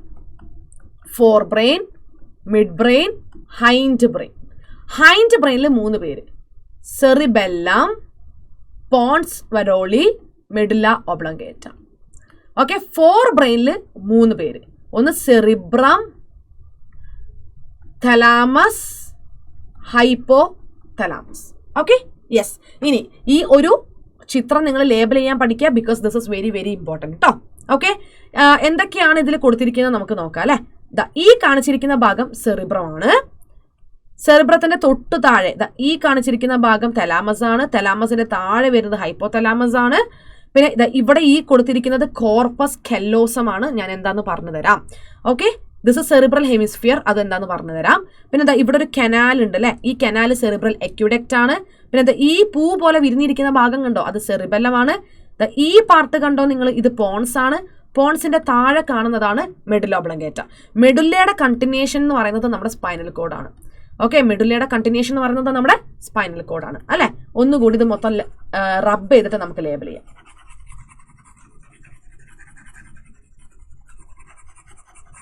യെസ് മക്കളെ നോക്കിക്കടാ, ഇതാണ് സെറിബ്രം. ഓക്കെ, ഇത് സെറിബ്രത്തിന്റെ ഹെമിസ്ഫിയർ, സെറിബ്രൽ ഹെമിസ്ഫിയർ. യെസ്, ഈ സെറിബ്രൽ ഹെമിസ്ഫിയറിനെ ഡിവൈഡ് ചെയ്യുന്നത് ഒരു ക്ലെഫ്റ്റ്, ഒരു വിടവുണ്ട്. ആ വിടവിനെ മറികടന്ന് ഈ രണ്ട് സെറിബ്രത്തിലെ ഹെമിസ്ഫിയേഴ്സിനെയും കണക്ട് ചെയ്യുന്നതാണ് കോർപ്പസ് കെല്ലോസ് കേട്ടോ. ഞാൻ എന്താണെന്ന് ഒന്നും കൂടി പറഞ്ഞു തരും. And this is thalamus. ഈ തൊട്ട് താഴെ ഹൈപ്പോ തലാമസ് ഉണ്ട്. പിന്നെ ഇത് കണ്ടോ നിങ്ങൾ, ഈ കനാൽ, ഇത് സെറിബ്രൽ എക്യുഡക്റ്റ് ആണ്, ഇത് സെറിബെല്ലമാണ്, ഇത് പോൺസ് റീജിയൻ, ഇത് മെഡുലയുടെ കണ്ടിന്യൂഷൻ സ്പൈനൽ കോഡാണ്. ആൻഡ് എല്ലാം ഞാൻ പറഞ്ഞു. ഓക്കെ, ഇത്രയുമാണ് നമ്മുടെ ബ്രെയിനിന്റെ പാർട്സ്. സോ ഇത് ലേബൽ ചെയ്യാൻ പഠിക്കുക കേട്ടോ. ഏറ്റവും ഇമ്പോർട്ടൻ്റ് എന്ന് പറഞ്ഞാൽ സെറിബ്രവും തലാമസും ഹൈപ്പോ തലാമസും ലേബൽ ചെയ്യാൻ പഠിക്കുക. പിന്നെ പോൺസ്, മെഡുല, അതുപോലെ തന്നെ സെറിബെല്ലം, ഇതും നിങ്ങൾ ലേബൽ ചെയ്യാൻ പഠിക്കുക. ഇനി എവിടെയാണ് മിഡ് ബ്രെയിൻ? ഇതാണ് മിഡ് ബ്രെയിൻ കേട്ടോ. ഇത് കണ്ടോ നിങ്ങൾ, ഇതാണ് mid brain. That is mid brain. Okay, yes. ഇനി നമുക്ക് ഓരോ ഭാഗങ്ങളും നമുക്ക് ഡീറ്റെയിൽഡ് ആയിട്ട് പഠിക്കാം. അപ്പൊ ആദ്യം നമ്മുടെ ഫോർ ബ്രെയിൻ ആണ്. അപ്പൊ ഫോർ ബ്രെയിനിൽ വരുന്ന ആൾക്കാർ ആരൊക്കെയാ? സെറിബ്രം വരുന്നുണ്ട്, തലാമസ് വരുന്നുണ്ട്, ഹൈപ്പോ തലാമസ് വരുന്നുണ്ട് അല്ലെ. ശരിക്കും നമ്മുടെ ബ്രെയിനിലെ ഏറ്റവും വലിയ ഭാഗം എന്നറിയപ്പെടുന്നത് സെറിബ്രമാണ്. ഓക്കെ, അതായത് ബ്രെയിനിലെ തന്നെ ദ ബിഗ്ഗസ്റ്റ് പാർട്ട് എന്നറിയപ്പെടുന്നത് ഏതാണ്? അത് സെറിബ്രമാണ്. നമ്മുടെ ബ്രെയിനിലെ ഏറ്റവും കൂടുതൽ മെജോറിറ്റിയും അത് സെറിബ്രം തന്നെയാണ്. ഓക്കെ, ഇനി നമ്മുടെ സെറിബ്രത്തിനെ നമുക്കിങ്ങനെ ഡിവൈഡ് ചെയ്യാൻ പറ്റും. അതായത് ഈ സെറിബ്രത്തിനെ നടുവിലൂടെ ഒരു വിടവ്, ഒരു ക്ലെഫ്റ്റ്, ഇങ്ങനെ 2 ഹാഫ് ആക്കിയിട്ട് ഡിവൈഡ് ചെയ്തിട്ടുണ്ട്. ഓക്കെ, ആൻഡ് ഈ 2 ഹാഫിനെ വിളിക്കുന്ന പേരാണ് ഹെമിസ്ഫിയേഴ്സ്. സോ നമുക്കിവിടെ ഒരു റൈറ്റ് ഹെമിസ്ഫിയർ ഉണ്ട്, ഇവിടെ ലെഫ്റ്റ് ഹെമിസ്ഫിയർ ഉണ്ട്. ഓക്കെ, ഇനി ഈ 2 ഹെമിസ്ഫിയേഴ്സിനെ പരസ്പരം കണക്ട് ചെയ്യുന്നത് ബണ്ടിൽ ഓഫ് നെർവ് ഫൈബേഴ്സ് ആണ്. ആ ബണ്ടിൽ ഓഫ് നെർവ് ഫൈബേഴ്സ് ആണ് നമ്മൾ നേരത്തെ ഇവിടെ കണ്ടിട്ടുള്ള നമ്മുടെ കോർപ്പസ് കെല്ലോസം. ഓക്കെ, എന്താണ് കോർപ്പസ് കെല്ലോസം? ഇതാണ് കോർപ്പസ് കെല്ലോസം. ഓക്കെ, മനസ്സിലായോ എന്താ ഞാൻ പറഞ്ഞത്? അതായത് സെറിബ്രം എന്ന് പറയുന്നത് നമ്മുടെ ഹ്യൂമൻ ബ്രെയിനിലെ മേജർ പാർട്ടാണ്. ഈ സെറിബ്രത്തിനെ ഒരു ഡീപ്പായിട്ടുള്ളൊരു വിടവ് അല്ലെ, ഒരു ഡീപ്പ് ക്ലെഫ്റ്റ് ഡിവൈഡ് ചെയ്യുന്നുണ്ട്. ആൻഡ് 2 ഹാഫ്സ് ആക്കിയിട്ടാണ് ഡിവൈഡ് ചെയ്യുന്നത്. ഇതിൽ ഓരോ ഹാഫും ഓരോ ഹെമിസ്ഫിയേഴ്സ് ആണ്, left and right cerebral hemispheres. ഹെമിസ്ഫിയേഴ്സിനെ കണക്ട് ചെയ്യുന്ന ആ ഒരു bundle of nerve fibres, tract of nerve fibres എന്ന് പറഞ്ഞ ഒരു കൂട്ടം നെർവ് ഫൈബേഴ്സിനെ വിളിക്കുന്ന പേരാണ് corpus callosum. Okay, corpus callosum. ഞാനിനി സെറിബ്രൽ ഹെമിസ്ഫിയറിനെ കയ്യിലെടുത്തിട്ട് കട്ട് ചെയ്ത് ഞാൻ അതിൻ്റെ ഉള്ളിൽ നോക്കിയപ്പം എനിക്ക് 2 ലെയേഴ്സ് കിട്ടി. ഒന്ന് പുറത്തുള്ളൊരു റീജിയൻ, പിന്നെ അകത്തുള്ളൊരു റീജിയൻ. ഓക്കെ, അതിൻ്റെ പുറത്ത് വരുന്ന ഈ ഒരു ഭാഗം അതിനെ വിളിക്കുന്ന പേരാണ് കോർട്ടെക്സ്. എന്താ വിളിക്കുന്നത്? കോർട്ടെക്സ്. ആൻഡ് സെറിബ്രത്തിന്റെ അകത്ത് വരുന്ന ഭാഗം ഉണ്ടാവില്ലേ, അകത്ത് വരുന്ന ഭാഗത്തിനെ വിളിക്കുന്ന പേരാണ് മെഡുല്ല. ഓക്കെ, എന്താ വിളിക്കുന്നത്? Medulla. So outer layer of cerebral hemisphere അതെന്താണ്? സെറിബ്രൽ കോർട്ടെക്സ് ആണ്. ആൻഡ് അതിന്റെ അകത്ത് വരുന്ന ലെയർ അതിനെ വിളിക്കുന്ന പേരാണ് medulla. Okay, medulla. Cerebral cortex grey matter ആണ്. അതായത് സെറിബ്രൽ കോർട്ടെക്സിൽ എന്താണുള്ളത്? നോൺ മൈലിനേറ്റഡ് ആയിട്ടുള്ള ന്യൂറോൺസ് ആണ്. So it is grey matter. And medulla എന്ന് പറയുമ്പോൾ അവിടെ മൈലിനേറ്റഡ് ന്യൂറോൺസ് ഉള്ളത് കൊണ്ട് തന്നെ ഇറ്റ് ഫോംസ് വൈറ്റ് മാറ്റർ. അതെന്താണ്? വൈറ്റ് മാറ്റർ ആണ് ഉണ്ടാക്കുന്നത്. പിന്നെ നമ്മുടെ സെറിബ്രം നിങ്ങൾ മൊത്തത്തിൽ എടുത്ത് നോക്കുകയാണെങ്കിൽ അതിങ്ങനെ മടങ്ങി ഇരിക്കുകയാണ് കേട്ടോ. നമ്മളിങ്ങനെ ചുരുട്ടി മടക്കി വെച്ച പോലെയാണ് നമ്മുടെ സെറിബ്രം ഇരിക്കുന്നത്. പിന്നെ സെറിബ്രൽ കോർട്ടെക്സിന്റെ പ്രത്യേകത, സെറിബ്രൽ കോർട്ടെക്സിൽ മോട്ടോർ ഏരിയാസ് ഉണ്ട്, സെൻസറി ഏരിയാസ് ഉണ്ട്, അതേപോലെ തന്നെ നെയ്തർ സെൻസറി നോർ മോട്ടോർ, അതായത് അസോസിയേഷൻ ഏരിയാസും ഉണ്ട്. ഓക്കെ, മോട്ടോർ ഏരിയാസ് ഉണ്ട്, സെൻസറി ഏരിയാസ് ഉണ്ട്, അസോസിയേഷൻ ഏരിയാസ് ഉണ്ട്. ഇതെല്ലാം ഇരിക്കുന്നത് എവിടെയാണ്? കോർട്ടെക്സിലാണ്. ഓക്കെ, എല്ലാം ഇരിക്കുന്നത് കോർട്ടെക്സിലാണ്. ഓക്കെ അല്ലേ? സെറ്റ് അല്ലേ? യെസ്. അപ്പൊ മക്കളെ നോക്കിക്കേ, അതായത് നമ്മളെ സെറിബ്രൽ ഹെമിസ്ഫിയറിന്റെ outermost layer cerebral cortex ആണ്. അവിടെ ധാരാളം മടക്കുകൾ നമുക്ക് കാണാൻ പറ്റും. സെറിബ്രൽ കോർട്ടെക്സിന് അതുകൊണ്ട് തന്നെ നമുക്ക് ഗ്രേ മാറ്റർ എന്ന് പറയാം. അതിന് ഗ്രേഷ് എപ്പിയറൻസ് ആണുള്ളത്. Okay, yes. അതായത് എന്താ പറയുക, മൈലിൻ ഷീത്തുള്ള ന്യൂറോൺസ് ആണ് കൂടുതലായിട്ടും ഈ ഭാഗത്തുള്ളത്. അതുകൊണ്ടാണ് ആ ഗ്രേ കളർ ഇവർക്ക് കിട്ടുന്നത് കേട്ടോ. സെറിബ്രൽ കോർട്ടെക്സിൽ മോട്ടോർ ഏരിയാസ് ഉണ്ട്, സെൻസറി ഏരിയാസ് ഉണ്ട്, അതേപോലെ തന്നെ നെയ്തർ സെൻസറി നോർ മോട്ടോർ ധാരാളം അസോസിയേഷൻ ഏരിയാസും ഉണ്ട്. എന്താണ് അസോസിയേഷൻ ഏരിയാസിന്റെ പ്രധാനപ്പെട്ട ഫങ്ഷൻസ്? ഭയങ്കര കോംപ്ലക്സ് ആയിട്ടുള്ള ഫങ്ഷൻസ് ചെയ്യുന്ന ആളാണ് അസോസിയേഷൻ ഏരിയാസ് കേട്ടോ. അതിലെ ഒരു പ്രധാനപ്പെട്ട ഫംഗ്ഷൻ എന്ന് പറയുന്നത് നമ്മുടെ മെമ്മറിയും നമ്മുടെ കമ്മ്യൂണിക്കേഷനും, അതായത് നമ്മുടെ ഓർമ്മശക്തി, നമ്മളെ കമ്മ്യൂണിക്കേഷൻ ചെയ്യാനുള്ള പവർ, ഇതെല്ലാം നമുക്ക് തരുന്നത് അസോസിയേഷൻ ഏരിയാസ് ആണ്. ഇതിന്റെ പുറമെ ഇന്റർ സെൻസറി അസോസിയേഷനും അസോസിയേഷൻ ഏരിയാസിന്റെ കൺട്രോളിലാണ്. എന്താണ് ഇന്റർ സെൻസറി അസോസിയേഷൻ? പല സെൻസുകളെയും ഒരേ സമയം വർക്ക് ചെയ്യിപ്പിക്കുക, ഒരേ സമയം ഇന്ററാക്ട് ചെയ്യിപ്പിക്കുക. ഇപ്പം ഞാൻ നിങ്ങൾക്ക് ക്ലാസ് എടുക്കുമ്പോൾ എൻ്റെ ശബ്ദം എനിക്ക് തന്നെ കേൾക്കാൻ പറ്റുന്നു. ഞാൻ സംസാരിക്കുന്നുണ്ട്, അതിനോടൊപ്പം എനിക്കത് കേൾക്കാനും പറ്റുന്നുണ്ട്.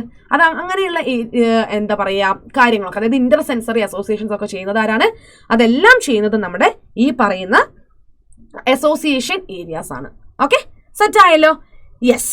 ഓക്കെ, ഇനി എന്താ പറയുക, മൈലിൻ ഷീത്ത് വെച്ച് കവർ ചെയ്തിട്ടുള്ള ധാരാളം നെർവ് ഫൈബേഴ്സിന്റെ കൂട്ടം നമുക്ക് നമ്മുടെ സെറിബ്രൽ ഹെമിസ്ഫിയറിന്റെ അകത്ത് കാണാം.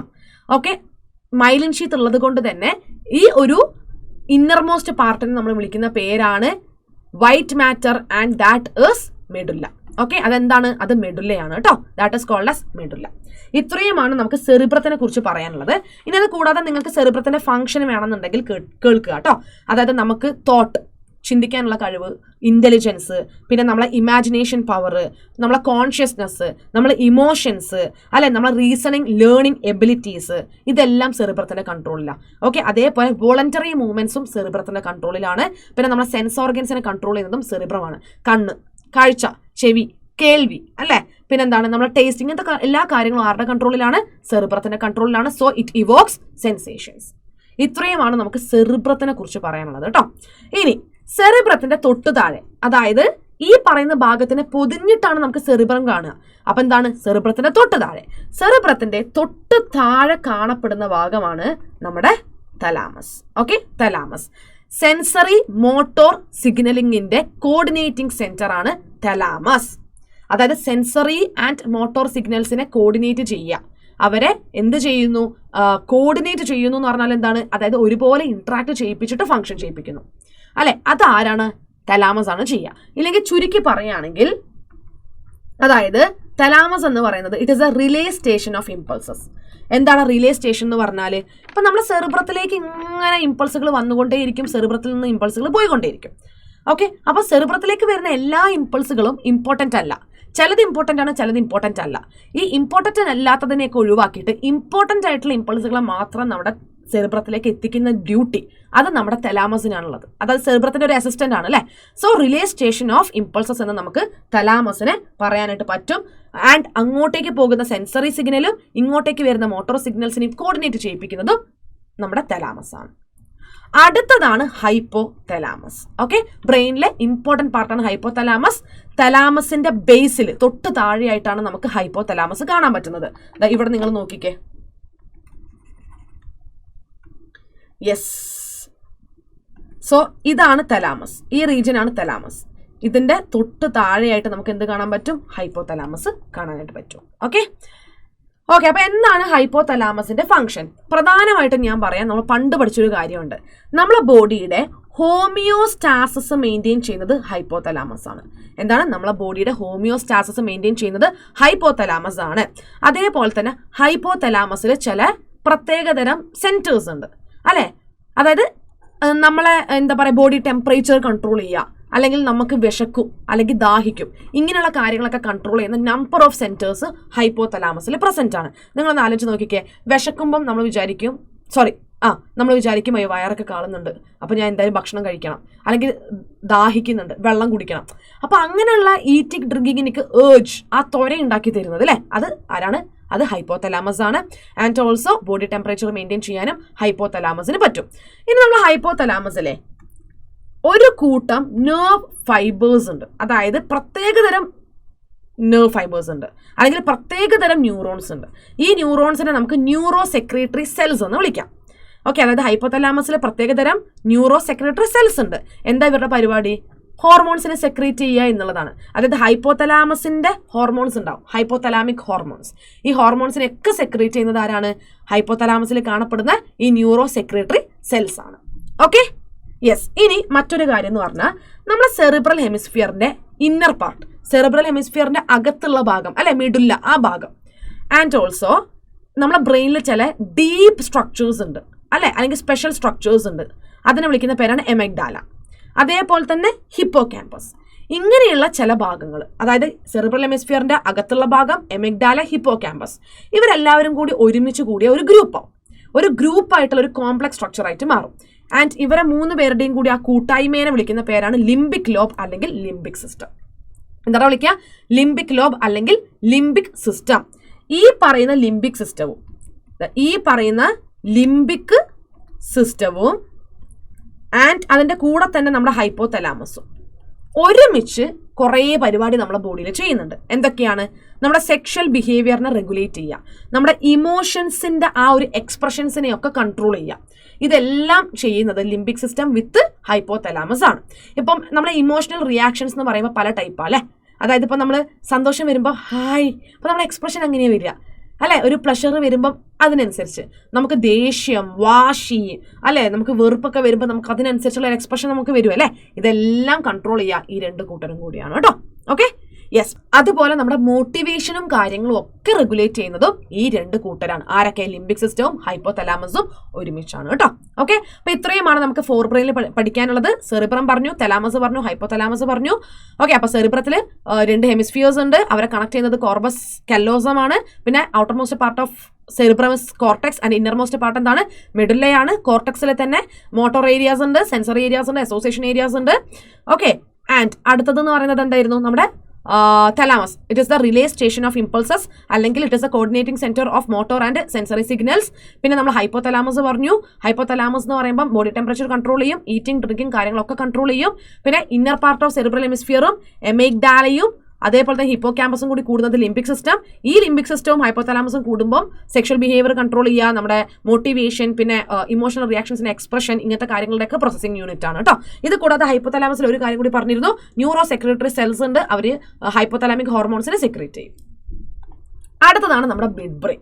ഓക്കെ, അപ്പം മിഡ് ബ്രെയിൻ എന്ന് പറയുമ്പോൾ അതായത് നമ്മുടെ തലാമസിന്റെയും അതേപോലെ തന്നെ നമ്മുടെ ഹൈൻഡ് ബ്രെയിനിന്റെ പോൺസിന്റെയും ഇടയിലായിട്ടാണ് ഉള്ളത്. ഇപ്പൊ തലാമസ് എന്ന് പറയണ്ട, തലാമസോ ഹൈപ്പോതലാമസോ.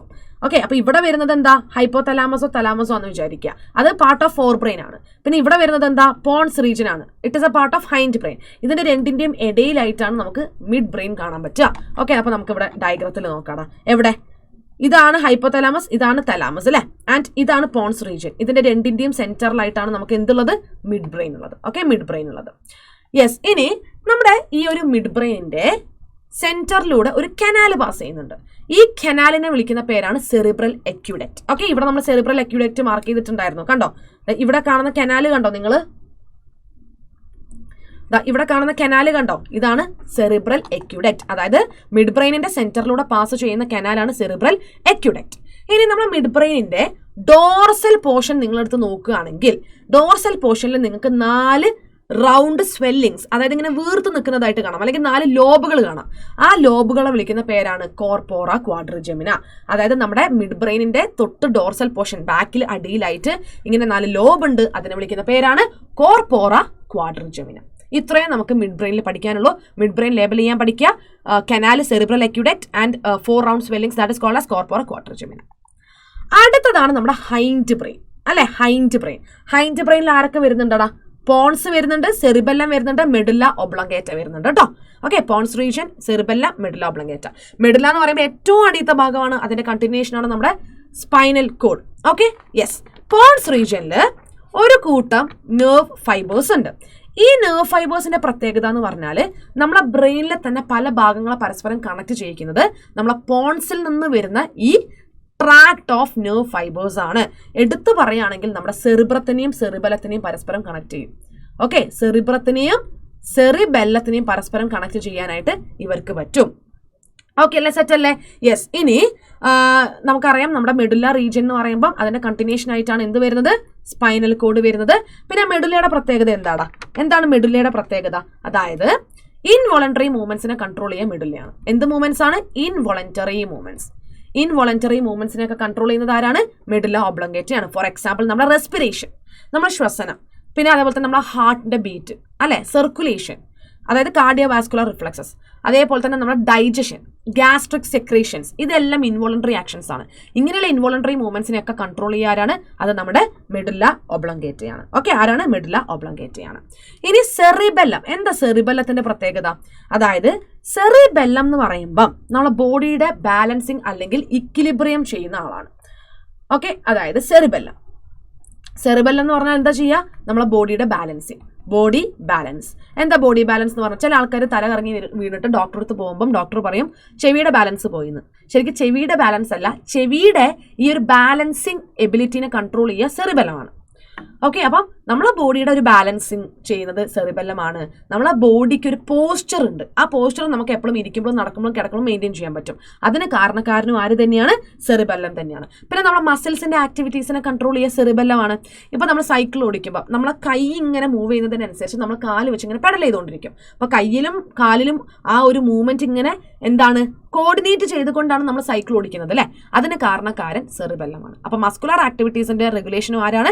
സെറിബെല്ലമാണ്. ഓക്കെ, അപ്പൊ പോൺസ് റീജിയനെ കുറിച്ച് എന്താ നമ്മൾ പറയേണ്ടത്? പോൺസ് റീജിയനിൽ ബണ്ടിൽ ഓഫ് നെർവ് ഫൈബേഴ്സ് ഉണ്ട്. ഇത് നമ്മളെ എന്താ പറയാ ബ്രെയിനിലെ പല ഭാഗങ്ങളെ പരസ്പരം കണക്ട് ചെയ്യും. ഇത് കൂടാതെ പോൺസ് റീജിയന്റെ മറ്റൊരു പ്രത്യേകത എന്ന് പറഞ്ഞാൽ റെസ്പിറേഷൻ റെഗുലേറ്റ് ചെയ്യും. പിന്നെ നമ്മളെ സ്ലീപ്പ് വേക്ക് സൈക്കിൾ ഉണ്ടാവില്ലേ, എപ്പോൾ ഉറങ്ങണം എപ്പോൾ എഴുന്നേൽക്കണം, അതിനെ റെഗുലേറ്റ് ചെയ്യുന്നത് പോൺസ് റീജിയൻ ആണ് കേട്ടോ. പിന്നെ സെറിബെല്ലം എന്തൊക്കെയാ പറഞ്ഞത്? ബോഡി പോസ്ചർ, പിന്നെ മസ്കുലർ ആക്ടിവിറ്റീസിനെ കോർഡിനേറ്റ് ചെയ്യുക, ബോഡി ഇക്വിലിബ്രിയം മെയിൻറ്റെയിൻ ചെയ്യുക. മെഡുല്ല ഒബ്ലോങ്കേറ്റ എന്ന് പറയുമ്പോൾ ഇൻവോളണ്ടറി ആക്ഷൻസിനെ കൺട്രോൾ ചെയ്യും. ഓക്കെ, ഇത്രയുമാണ് നമുക്ക് ഹൈൻഡ് ബ്രെയിനിൽ പഠിക്കാനുള്ളത്. എടാ മക്കളെ, എന്താണ് ബ്രെയിൻ സ്റ്റെം? എന്താ ബ്രെയിൻ സ്റ്റെം? നോക്കിക്കേ. യെസ്, എന്താണ് ബ്രെയിൻ സ്റ്റെം എന്ന് കാണിച്ചു തരാം. ഇതാണ് നമ്മുടെ മിഡ് ബ്രെയിൻ അല്ലെ, ഇതാണ് മിഡ് ബ്രെയിൻ, ഇതാണ് നമ്മുടെ പോൺസ് റീജിയൻ ആൻഡ് ഇതാണ് നമ്മുടെ മെഡുല്ല. ഇവരെ 3 പേരെയും കൂടി ഒരുമിച്ച് നമ്മൾ വിളിക്കുന്ന പേരാണ് ബ്രെയിൻ സ്റ്റെം. ഏതൊക്കെയുണ്ട്? മിഡ് ബ്രെയിൻ ഉണ്ട്, പോൺസ് റീജിയൻ ഉണ്ട്, മെഡുല്ല ഉണ്ട്. ഓൾ ടുഗെദർ ദേ ഫോംസ് എന്താ അവരുണ്ടാക്കുന്നത്? ദേ ഫോംസ് ബ്രെയിൻ സ്റ്റെം. ഓക്കെ, ഇവരെല്ലാവരും കൂടി കൂടുന്നതാണ് നമ്മുടെ എന്തെന്ന് പറയുന്നത്? ബ്രെയിൻ സ്റ്റെം എന്ന് പറയുന്നത്. ഓക്കെ അല്ലേ? സെറ്റ് അല്ലേ? യെസ്. അപ്പൊ ബ്രെയിൻ സ്റ്റെമ്മിന്റെ പ്രത്യേകത എന്ന് പറഞ്ഞാൽ ബ്രെയിനിനെയും സ്പൈനൽ കോഡിനെയും പരസ്പരം കണക്ട് ചെയ്യും. ഓക്കെ, ബ്രെയിനിനെയും സ്പൈനൽ കോഡിനെയും പരസ്പരം കണക്ട് ചെയ്യുന്നത് ബ്രെയിൻ സ്റ്റെം ആണ്. കഴിഞ്ഞു. അപ്പൊ നമ്മളെ ചാപ്റ്റർ നമ്മൾ അടിപൊളിയായിട്ട് പഠിച്ചു കഴിഞ്ഞിട്ടുണ്ട് കേട്ടോ. അപ്പം ഈ ഒരു ബ്രെയിനിന്റെ forebrain, midbrain, hindbrain എന്ന് പറയുന്ന ആ ഒരു ക്ലാസിഫിക്കേഷൻ, അതിൽ വരുന്ന ഭാഗങ്ങൾ വിത്ത് ഫംഗ്ഷൻസ് എക്സാമിന് ഫ്ലോ ചാർട്ടായിട്ട് ചോദിക്കാറുണ്ട്. അതേപോലെ തന്നെ നിങ്ങൾ ഈ ഒരു ചിത്രം ലേബൽ ചെയ്യാനും നിങ്ങൾ പഠിക്കണം കേട്ടോ. ഓക്കെ, അപ്പൊ ഇത്ര മാത്രമേ നമുക്ക് ഈ ചാപ്റ്ററിൽ പഠിക്കാനുള്ളൂ. നമ്മൾ ചാപ്റ്റർ പഠിച്ച് കഴിഞ്ഞിട്ടുണ്ട്. ഓക്കെ, അപ്പം സിമ്പിൾ ചാപ്റ്ററാണ്, ചെറിയ ചാപ്റ്ററാണ്, കാരണം ബാക്കിയൊക്കെ എടുത്ത് ഒഴിവാക്കിയിട്ടുണ്ട്. സോ മടി കാണിക്കാതെ നിങ്ങൾ ഇതിരുന്ന് പഠിക്കാം. അപ്പം ഞാൻ ക്ലാസ് ഓൾറെഡി കൊടുത്തിട്ടുണ്ട്, ലൈവും കൊടുത്തു ആൻഡ് അതിൻ്റെ പുറമെ വീഡിയോസും കൊടുത്തു. അപ്പോൾ അതൊക്കെ ഇരുന്ന് കാണുക, എന്നിട്ട് നിങ്ങൾ ഷോർട്ട് നോട്ട് പ്രിപ്പയർ ചെയ്യുക, നിങ്ങളൊന്ന് പഠിക്കുക, എന്നിട്ട് നിങ്ങൾ NCERT line by line revision ചെയ്യുക. അങ്ങനെയാണെങ്കിൽ ഈ ചാപ്റ്റർ സെറ്റാണോ? ഓക്കെ, അപ്പോൾ എന്തെങ്കിലും ഡൗട്ട് ഒക്കെ ഉണ്ടെങ്കിൽ നിങ്ങൾ എന്താ കമൻറ്റ് ചെയ്യാൻ, നമ്മൾ ലൈവ് സെഷനിൽ വരുമ്പം അത് പരിഹരിച്ച് തരുന്നതായിരിക്കും. ആൻഡ് ഓൾസോ ഇതിൽ ഏറ്റവും ഇമ്പോർട്ടൻറ്റ് ഭാഗങ്ങൾ എന്ന് പറയുന്നത് ഞാൻ ഒന്നും കൂടി പറയാം. നമ്മളെ സിനാപ്സ്, പിന്നെ കണ്ടക്ഷൻ ഓഫ് നെർവ് ഇമ്പൾസ്, പിന്നെ നമ്മുടെ ബ്രെയിൻ. ഇതിൽ നിന്ന് തന്നെ ചോദ്യങ്ങൾ ചോദിക്കുകയുള്ളൂ. പക്ഷേ 3 മാർക്കിനൊക്കെ ചോദ്യങ്ങൾ വരാറുള്ളത് ബ്രെയിനിൽ നിന്നാണ്. So it is very very very very important. Okay അല്ലേ? സെറ്റ് അല്ലേ? ആൻഡ് മക്കളെ, നമ്മളെ വീഡിയോ ഇപ്പം മറക്കരുത്, അതായത് വേദാന്തു ഡെയിലി പ്രാക്ടീസ് പ്രോബ്ലംസ്. അപ്പോൾ ഇപ്പം നമ്മളടുത്ത ക്ലാസ്സുമായിട്ട് ബന്ധപ്പെട്ടിട്ടുള്ള വീക്ക് ക്വിസ് നിങ്ങൾക്ക് കിട്ടണമെങ്കിൽ ഞാൻ ഡിസ്ക്രിപ്ഷൻ ബോക്സിൽ അറ്റാച്ച് ചെയ്തിട്ടുള്ള ലിങ്കിൽ കയറുക ആൻഡ് ആ ക്വസ്റ്റൻസ് ഒക്കെ ഒന്ന് ചെയ്ത് നോക്കുക. നിങ്ങൾക്ക് എന്തെങ്കിലും തെറ്റും കാര്യങ്ങളൊക്കെ വരികയാണെങ്കിൽ നിങ്ങൾക്ക് തന്നെ സ്വന്തമായിട്ട് മനസ്സിലാകും അതെങ്ങനെയാണ് തിരുത്തേണ്ടത്, എവിടെയാണ് ഒന്നുകൂടി പഠിക്കേണ്ടതെന്ന്. സോ മിസ് ചെയ്യാതെ നമ്മുടെ VDPP പ്രാക്ടീസ് പ്രോബ്ലംസ് ചെയ്യാം കേട്ടോ. ആൻഡ് ഓൾസോ നമ്മുടെ ടെലഗ്രാം ഗ്രൂപ്പിൽ ജോയിൻ ചെയ്യാത്ത ആൾക്കാരാണെങ്കിൽ പെട്ടെന്ന് ടെലഗ്രാം ഗ്രൂപ്പിൽ ജോയിൻ ചെയ്യുക. QR കോഡ് കൊടുത്തിട്ടുണ്ട്, ലിങ്ക് നമ്മുടെ ഡിസ്ക്രിപ്ഷൻ ബോക്സിൽ കൊടുത്തിട്ടുണ്ട്. അല്ലെങ്കിൽ നിങ്ങൾ ജസ്റ്റ് ടെലഗ്രാം എടുത്തിട്ട് വേദാന്തു മലയാളം ടൈപ്പ് ചെയ്താൽ മതി, നിങ്ങൾക്ക് ഗ്രൂപ്പ് കിട്ടും. സോ നിങ്ങൾക്ക് ഡെയിലി ക്വസ്റ്റ്യൻസ് ആൻഡ് ഞങ്ങളുടെ ക്ലാസ്സിൻ്റെ ഒക്കെ നോട്ട്സ്, വീക്കിലി ക്വിസ്, ലൈവ്, അങ്ങനെയുള്ള എല്ലാ കാര്യങ്ങളും നിങ്ങൾക്ക് കിട്ടുന്നതായിരിക്കും. So don't miss it. പെട്ടെന്ന് തന്നെ ടെലഗ്രാം ഗ്രൂപ്പിൽ ജോയിൻ ചെയ്യുക. വീഡിയോ ഇഷ്ടപ്പെട്ടിട്ടുണ്ടെങ്കിൽ ഇപ്പം തന്നെ ലൈക്ക് ചെയ്യുക. പെട്ടെന്ന് ലൈക്ക് ചെയ്ത് ആൻഡ് മാക്സിമം ഫ്രണ്ട്സിനെ ഷെയർ ചെയ്ത് കൊടുക്കുക. അവർക്കൊക്കെ ഈ ചാപ്റ്റർ വേണമല്ലേ. അതിൽ തന്നെ നിങ്ങൾക്ക് ഇപ്പോൾ ബോർഡ്സിന് വേണ്ടിയിട്ട് പ്രിപ്പയർ ചെയ്യുന്ന ആൾക്കാർക്ക് മാത്രമല്ല, ഇത് നമ്മളെ നീറ്റ് കുട്ടികൾക്ക് കൂടി വേണ്ടിയിട്ടാണ് ഇടുന്നത്. സോ മാക്സിമം നീറ്റ് പ്രിപ്പയർ ചെയ്യുന്ന ആൾക്കാർക്കും പിന്നെ ബോർഡ് എക്സാമിന് വേണ്ടി പ്രിപ്പയർ ചെയ്യുന്ന ആൾക്കാർക്കും എല്ലാവർക്കും നിങ്ങൾ ഷെയർ ചെയ്ത് കൊടുക്കുക. നിങ്ങൾ സബ്സ്ക്രൈബ് ചെയ്യുക, അവരോടും സബ്സ്ക്രൈബ് ചെയ്യാനായിട്ട് പറയാം കേട്ടോ. അപ്പോൾ നമുക്കിനി അടുത്ത ക്ലാസ്സുമായിട്ട് കാണാം. Till then Tata.